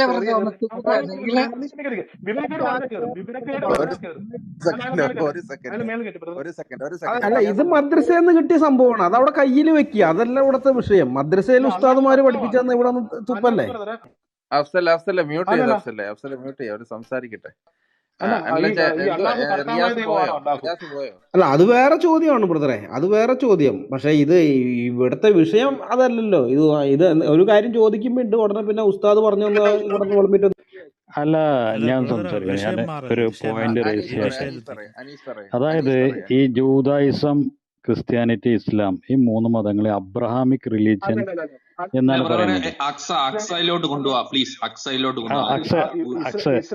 അല്ല, ദുബൈയില് വരുന്നുണ്ട്. ദുബൈയില് വലിയൊരു കോംപ്ലക്സ് വരുന്നുണ്ട്, അബ്രഹാമിക് കോംപ്ലക്സ്. പക്ഷെ അത് ചുമ്മാ ആരോപണങ്ങളാണ്. സുഹൃത്തെ, അബ്രഹാം ഇബ്രാഹിമും തമ്മിൽ ബന്ധമില്ല.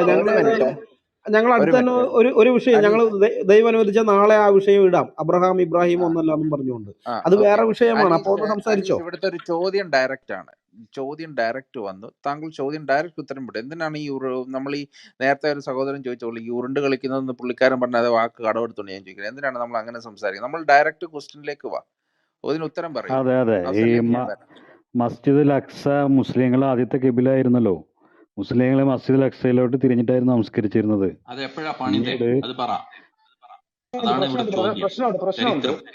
പ്രശ്നമുണ്ട്. ഇബ്രാഹിം നബി പണിത ഈ കാബ അപ്പൊ പോയോ? ആദം നബി പണിത കാബ പോലെ. അപ്പൊ മുസ്ലിങ്ങൾ എന്തുകൊണ്ടാണ്, ഏത് പ്രമാണത്തിന്റെ അടിസ്ഥാനത്തിലാണ് ഈ മസ്ജിദുൽ അക്സയിലേക്ക് ആരാധിച്ചത്? ഒന്ന്, മുഹമ്മദ് ജനിക്കുന്നതിന് മുമ്പ് ഈ മസ്ജിദുൽ അക്സ എന്ന ദേവാലയം, ഇസ്ലാമിന്റെ ഏറ്റവും പ്രധാനപ്പെട്ട രണ്ടാമത്തെ ആരാധനാ കേന്ദ്രം എന്ന് വിളിക്കപ്പെടുന്ന ഈ പള്ളി ഉണ്ടായിരുന്നു എന്നുള്ളതിന്റെ ചരിത്രപരമായ തെളിവ് എന്താണ്? AD 700 മുമ്പ്. AD 700 മുമ്പ് ആര് പണിതു, ഏത് കാലഘട്ടത്തിൽ പണിതു? ചരിത്രപരമായ തെളിവ് വെച്ച്. അതെ, ഞാൻ കംപ്ലീറ്റ് ആക്കട്ടെ. അപ്പോൾ അങ്ങോട്ട് ഈ അബ്രഹാമിക് റിലീജിയൻ എന്ന് മൂന്ന് പറയുന്നത് ഇബ്രാഹിം നബിനെ മൂന്നാളും അംഗീകരിക്കുന്നതുകൊണ്ടാണ്. ഇല്ലില്ല, ഇസ്ലാം അബ്രഹാമിക് റിലീജിയൻ അല്ല സുഹൃത്തെ. പിന്നെ എന്തിന്റെ അടിസ്ഥാനത്തിലാണ്? ഇസ്ലാം എന്ന് പറയുന്നത് ഖുറേഷികളുടെ ഗോത്ര വിഗ്രഹത്തെ ആരാധിക്കുന്ന മതമാണ് ഇസ്ലാം മതം. 3 പെമ്മക്കളുടെ ബാപ്പിച്ചയെ ഏകനാക്കിയ ഏക മതമാണ് ഇസ്ലാം മതം. ആ മതവും അബ്രഹാമിക് റിലീജിയനുമായിട്ട് എന്ത് ബന്ധമെന്ന് താങ്കൾ?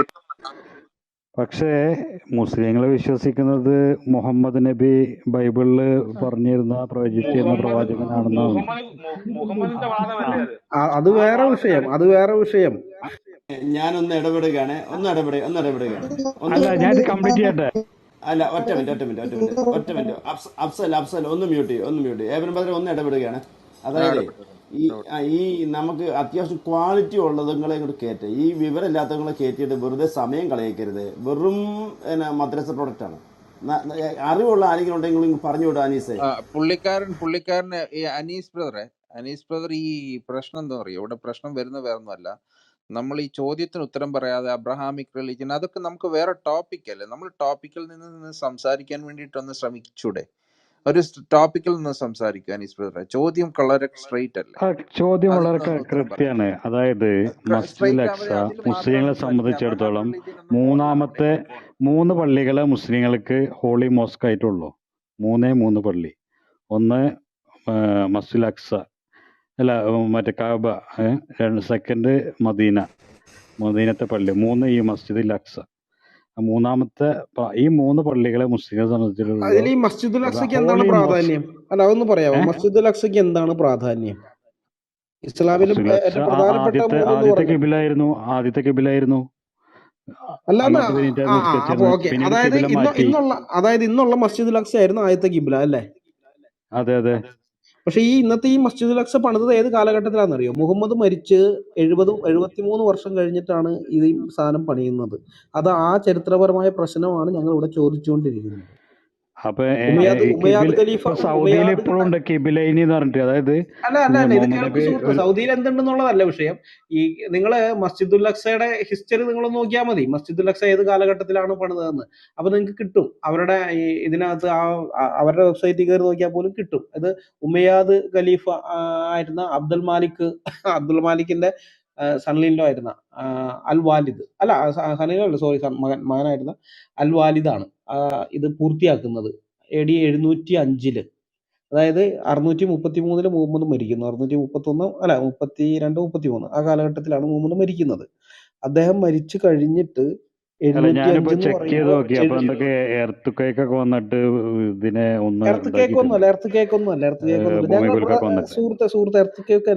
ഈ സാധനം ഞാൻ പറഞ്ഞുതരാം. ഇത് ഇവര് പിടിക്കുന്നത് ഈ പ്രദേശം മുസ്ലിങ്ങളുടെ ഭരണത്തിലേക്ക് വരുന്നത് 2ാം ഖലീഫ ഉമറിന്റെ കാലത്താണ്. AD 637 പിടിച്ച സമയത്ത് അവിടെ ഉള്ളത് ഇവര് സബത്ത് ദിവസം കൂടി വരാൻ വേണ്ടി തനക്ക് വായിക്കാനൊക്കെ കൂടി വരുന്ന സിനഗോഗ് ഉണ്ട്.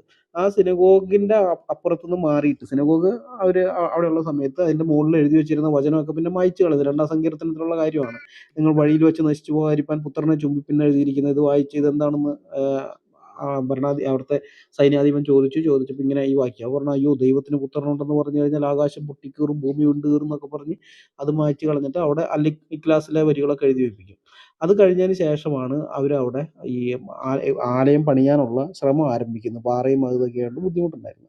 അതൊക്കെ കഴിഞ്ഞ് പലരും അതിനിടയിൽ ഇത് പണിയാനുള്ള ശ്രമമൊക്കെ ഉണ്ടെങ്കിലും AD 705 ഇത് കംപ്ലീറ്റ് ആക്കുന്നത്. അൽ വാലിദിന്റെ കാലത്ത് അദ്ദേഹമാണ് ഇത് പൂർത്തിയാക്കുന്നത്. ഇതാണ് ഇതിന്റെ ചരിത്രം എന്ന് പറയുന്നത്. അപ്പൊ അങ്ങനെ ഇരിക്കെ മുഹമ്മദിന്റെ കാലത്ത് ഇല്ലാതിരുന്ന ഈ പള്ളി ഇതെങ്ങനെ നിങ്ങൾ കിബ്ലയാക്കി എന്ന് പറയുന്നതും അവിടെ മുഹമ്മദ് പോയിട്ട് 2 റക്അത്ത് നിസ്കരിച്ചു എന്നൊക്കെ പറയുന്നത് അതിന്റെ ചരിത്രപരമായ അബദ്ധമാണ് ഞങ്ങൾ ഇവിടെ ചൂണ്ടിക്കാണിക്കുന്നത്.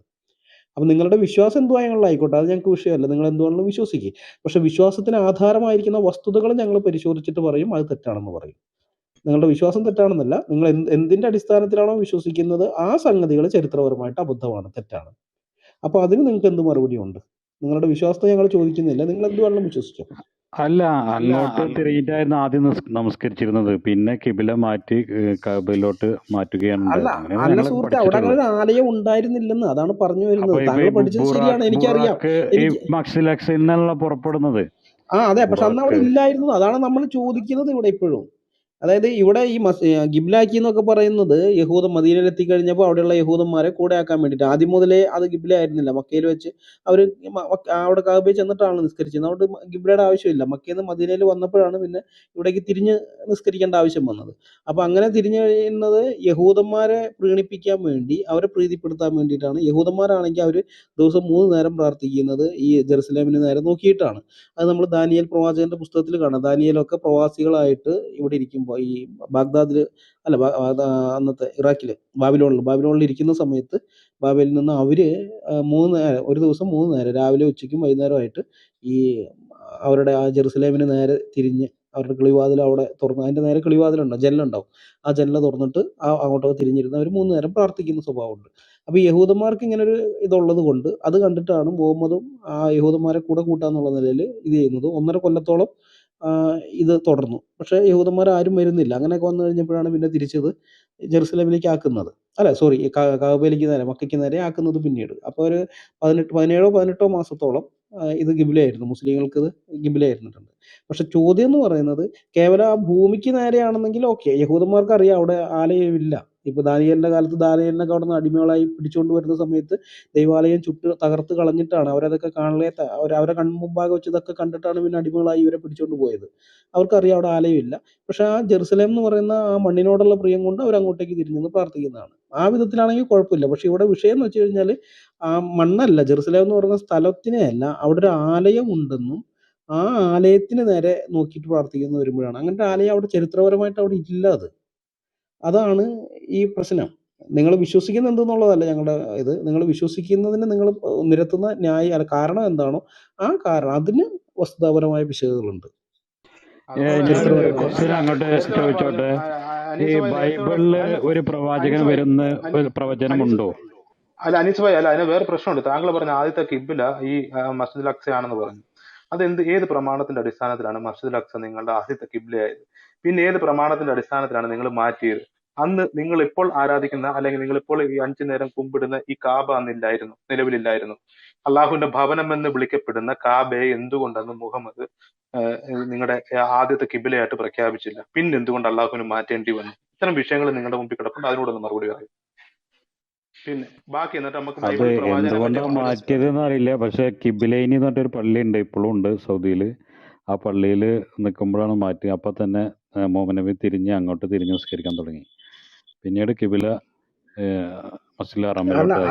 അത് ശരി സുഹൃത്തെ, അതല്ല ഇവിടുത്തെ വിഷയം എന്ന് പറഞ്ഞത്. അതിപ്പോൾ അവിടെ നോക്കുമ്പോഴുണ്ട്, അവിടെ വേറൊരു ആയത്തുണ്ട്. ആ കാര്യം പറയുന്നിടത്ത് നിങ്ങൾ നോക്കിക്കോ. അവിടെ തർക്കം വന്നു, മുസ്ലിങ്ങളുടെ ഇടയിൽ തന്നെ തർക്കം വന്നു. അതായത് അത്രയും നാളും അവിടേക്ക് നോക്കി നിസ്കരിച്ചതെല്ലാം പാഴായി പോയി എന്നും പറഞ്ഞൊരു തർക്കം. അതുകൊണ്ട് പറ്റില്ല, മാറില്ല എന്നും പറഞ്ഞ് കുറച്ച് മുസ്ലിങ്ങൾ അവിടെ തന്നെ, കുറച്ച് പേര് മുഹമ്മദ് പറഞ്ഞതനുസരിച്ച് ഇതിന് നേരെ, കാബയ്ക്ക് നേരെ. അങ്ങനെ ആ പ്രശ്നം വന്നു കഴിഞ്ഞപ്പോഴാണ് മുഹമ്മദ് അപ്പോൾ രണ്ടിലും കൂടിയില്ല. കാരണം രണ്ടും മുസ്ലിങ്ങൾ തന്നെയാണ്. ഒരു കൂട്ടർ അങ്ങോട്ടും ഒരു കൂട്ടർ ഇങ്ങോട്ടും നോക്കുന്നു. മുഹമ്മദ് ആ നേരത്ത് മുകളിലേക്ക് നോക്കിയിട്ടാണ് നിസ്കരിച്ചുകൊണ്ടിരുന്നത്, ആകാശത്തേക്ക് നോക്കിയിട്ട്. അപ്പോൾ അത് ആയത്തിലുണ്ട്, നിന്റെ മുഖം അങ്ങോട്ടോ ഇങ്ങോട്ടോ ആകാശത്തേക്കോ ഒന്നല്ല തിരിക്കേണ്ടത് എന്നൊക്കെ പറഞ്ഞുകൊണ്ട് പിന്നെ ആയത്തിറങ്ങുന്നത്. അതല്ല ഇവിടുത്തെ ചോദ്യം. ഇവിടുത്തെ ചോദ്യം ഒന്ന് ചരിത്രപരമായിട്ടും ഒന്ന് നിങ്ങളുടെ തിയോളജിക്കലായിട്ടുള്ള 2 ക്വസ്റ്റ്യൻ. ഞാൻ ചരിത്രപരമായിട്ട് ചോദിച്ചു, ജയ്സ് ബ്രദർ തിയോളജിക്കലായിട്ടാണ് ചോദിച്ചത്. അല്ല, ഇതിന്റെ ഉത്തരം ഇതാണ്. മുസ്ലിങ്ങളെ സംബന്ധിച്ചിടത്തോളം 3ാമത്തെ പള്ളിയാണ് ഈ മസ്ജിദുൽ അക്സ. 3 പള്ളിയുള്ളൂ, അല്ലാതെ നമ്മുടെ നാട്ടിലെ പള്ളിയോ അല്ല സുഹൃത്തെ, അത് ഞങ്ങൾക്കറിയാം. 3 പള്ളിയുള്ളൂ. അല്ല, അത് ഞങ്ങൾക്കറിയാം. പക്ഷെ സുഹൃത്തെ, ഇവിടെ വിഷയം എന്ന് പറയുന്നത്, നിങ്ങൾ ഈ 3 എന്ന് പറയുമ്പോൾ അവകാശവാദം ഉന്നയിക്കുന്നതിന് കാരണമായിട്ട് എന്താണോ പറയുന്നത് അത് ചരിത്ര വസ്തുതയ്ക്ക് നിരക്കുന്നതല്ല എന്നാണ് ഞങ്ങൾ ഈ പറയുന്നത്. നിങ്ങൾ ചിന്തിക്കാത്തത് എന്താണ്? ഇല്ലാത്തൊരു പള്ളിക്ക് നേരെ തിരിഞ്ഞ് മുഹമ്മദ് നിസ്കരിച്ചെന്നും ഇല്ലാത്തൊരു പള്ളിക്കകത്ത് കയറി 2 റക്അത്ത് നിസ്കാരവും കഴിഞ്ഞ് ബുറാക്കിന്റെ മുകളിൽ കയറി മേലെ പോയി എന്നൊക്കെയാണ് ഈ പറയുന്നത്. ഈ ഒരു കെട്ടുകഥയുടെ അടിസ്ഥാനത്തിലാണ് ഇന്നും ലോകത്ത് സമാധാനം, ആ മിഡിൽ ഈസ്റ്റിലെ സമാധാനം മുഴുവൻ പോയിരിക്കുന്നത്. കാരണം ഇല്ലാത്തൊരു പള്ളിയിൽ കയറി മുഹമ്മദ് നിസ്കരിച്ചു എന്ന് പറഞ്ഞതിന്റെ അടിസ്ഥാനത്തിൽ അവിടെ കയറി നിസ്കരിച്ച് മേലേക്ക് പോയി. അതുകൊണ്ട് ഞങ്ങളുടെ പ്രവാചകൻ സ്വർഗത്തിലേക്ക് പോയത് ഇവിടെ നിന്നായതുകൊണ്ട് ഇത് ഞങ്ങൾക്ക് അവകാശപ്പെട്ടാണെന്നും പറഞ്ഞിട്ടാണ് അവിടെ ചെന്ന് പ്രശ്നങ്ങളൊക്കെ ഉണ്ടാക്കുന്നത്, ഇപ്പോഴും പ്രശ്നം ഉണ്ടാക്കിക്കൊണ്ടിരിക്കുന്നത്. ഇത് ഇല്ലാത്തൊരു സംഗതി, ഇല്ലാത്ത പള്ളി കയറി എങ്ങനെ നിസ്കരിച്ചു? അതാണ് ഞങ്ങൾ ചോദിക്കുന്നത്. അതിന് ഉത്തരം പറ നിങ്ങൾ. അല്ലാണ്ട് ഞങ്ങളുടെ വിശ്വാസം ഇങ്ങനെയാണ്, ഞങ്ങളുടെ വിശ്വാസം ഇങ്ങനെയാണെന്ന് പറഞ്ഞിട്ട് കാര്യമില്ല. അത് നിങ്ങൾ എന്തുകൊണ്ടും വിശ്വസിക്കും. അമ്മിയേക്കാളും മുമ്പ് വന്ന ആൾക്കാർ ഇവിടെ വെയിറ്റ് ചെയ്യല്ലേ. അനീസ് ബ്രദറെ, താങ്കൾക്ക് ഉത്തരമില്ലെങ്കിൽ ഞാൻ അഫ്സലിലേക്ക് പൊക്കോട്ടെ. അതായത് ഖുറാനിൽ തന്നെ പറയുന്നുണ്ട്, ആ പ്രദേശത്തെ നാം അനുഗ്രഹീതമാക്കിയിരിക്കുന്നു. ഈ പറയുന്ന മസ്ജിദുൽ അഖ്സ നിലനിന്നിരുന്ന പ്രദേശത്തെ. അപ്പൊ അതുകൊണ്ട് അവിടെ ഈ പറയുന്ന നിങ്ങൾ പറഞ്ഞ പോലെ പറയട്ടെ, ആ 17 തുടക്കം വായിച്ചാൽ മതി. പറയട്ടെ, കേൾക്ക് ജയ്സ്, ഇടപെടരുത്. അഫ്സലെ ഉഡായിപ്പ് കയ്യിൽ വെച്ചോ. അഫ്സലെ ഉഡായിപ്പ് കയ്യിൽ വെച്ചോ. ആയത്ത് ഞാൻ വായിച്ചുതരാം. തന്റെ ദാസനെ ഒരു നബി ഒരു രാത്രിയിൽ മസ്ജിദുൽ ഹറാമിൽ നിന്ന് മസ്ജിദുൽ അക്സായിലേക്ക്, എന്നിട്ട് പറയണം അതിന്റെ പരിസരം നാം അനുഗ്രഹീതമാക്കിയിരിക്കുന്നു. ആ പ്രദേശം അനുഗ്രഹീതമാക്കിയെന്നല്ല, അതിന്റെ പരിസരം. ഏതിന്റെ? മസ്ജിദുൽ അക്സയുടെ പരിസരം. അതാണ് മസ്ജിദുൽ അക്സ ഉണ്ടാവട്ടെ, അങ്ങനെ പറ. അല്ലാണ്ട് പിന്നെ ആ പ്രദേശത്തെ അനുഗ്രഹീതമാക്കി എന്ന് പറഞ്ഞ പ്രദേശമല്ല. മസ്ജിദുൽ അക്സയുടെ പരിസരം അല്ലാഹു മസ്ജിദുൽ അക്സ ഉണ്ടെന്ന് പറയാം, അല്ലാണ്ട് ചുമ്മാ പ്രദേശമല്ല പറഞ്ഞത്. അപ്പൊ നിങ്ങൾ പറയട്ടെ, നിങ്ങൾ തന്നെ പറഞ്ഞില്ലേ യഹൂദന്മാര് ഈ പറയുന്ന രീതിക്ക് അവര് ആ ജെറുസലേം ടെമ്പിള് റോമക്കാര് തകർത്തു. അതിനുശേഷം അവര് അവരുടെ ഡയറക്ഷൻ എന്ന് പറഞ്ഞ രീതിക്ക് അവിടെ നോക്കി പ്രാർത്ഥിക്കാറുണ്ടായിരുന്നു. ബാബിലോണിയര് തകർത്തത്, റോമാക്കാര് പിന്നീടാണ് തകർക്കുന്നത്. ഓക്കെ. അപ്പോ ജെറുസലേം ടെമ്പിളിലേക്ക് നോക്കിയിട്ട് അങ്ങനെ നിസ്കരിച്ചത് ടെമ്പിൾ ഇല്ലാതെ, അതൊരു പ്രതീകമായി.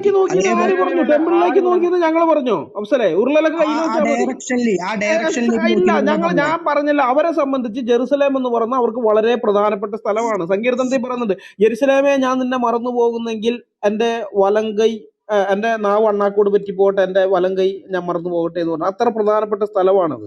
അത് ആ നഗരത്തോടുള്ള പ്രത്യേകതയാണ്. കാരണം യഹോവ തെരഞ്ഞെടുത്ത നഗരം എന്ന് പറയുന്നുണ്ട്, അതിനെ ദൈവത്തിന്റെ നഗരം എന്ന് പറയുന്നുണ്ട്. അതുകൊണ്ട് ആ നഗരത്തിനോടുള്ള അവരുടെ പ്രിയമാണത്. അപ്പൊ അതും ഈ പറയുന്നതും തമ്മിൽ ചേരുകയില്ല. മനസ്സിലായ? അവർക്ക് ആ നഗരത്തിനോടുള്ള പ്രിയമുള്ളത് ശരിയാണ്. ദാവീദ് അങ്ങോട്ട് നോക്കി നമസ്കരിച്ചു നോക്കി അംഗീകരിക്കുന്നു. അപ്പൊ അവിടെ ടെമ്പിൾ തകർത്തിട്ട് അതിനെ അവർ അങ്ങോട്ട് നോക്കി നമസ്കരിച്ചു. ടെമ്പിൾ അതല്ലേ പറഞ്ഞത്, നഗരത്തിനോടുള്ള പ്രത്യേക ഇതൊന്ന് പ്രാധാന്യം. ആ നഗരം അവർക്ക് പ്രിയപ്പെട്ടതാണ്. ഇനി ആലയം ഉണ്ടായാലും ഇല്ലെങ്കിലും അവസരം ആ നഗരം അവർക്ക് പ്രധാനപ്പെട്ടതാണ്. ഇന്നും അവർക്ക് അത് പ്രധാനപ്പെട്ടതാണ്. അനിൽകുമാറാണ് ഇസ്ലാമിന്റെ ഫത്വ കൊടുക്കുന്ന ആള്.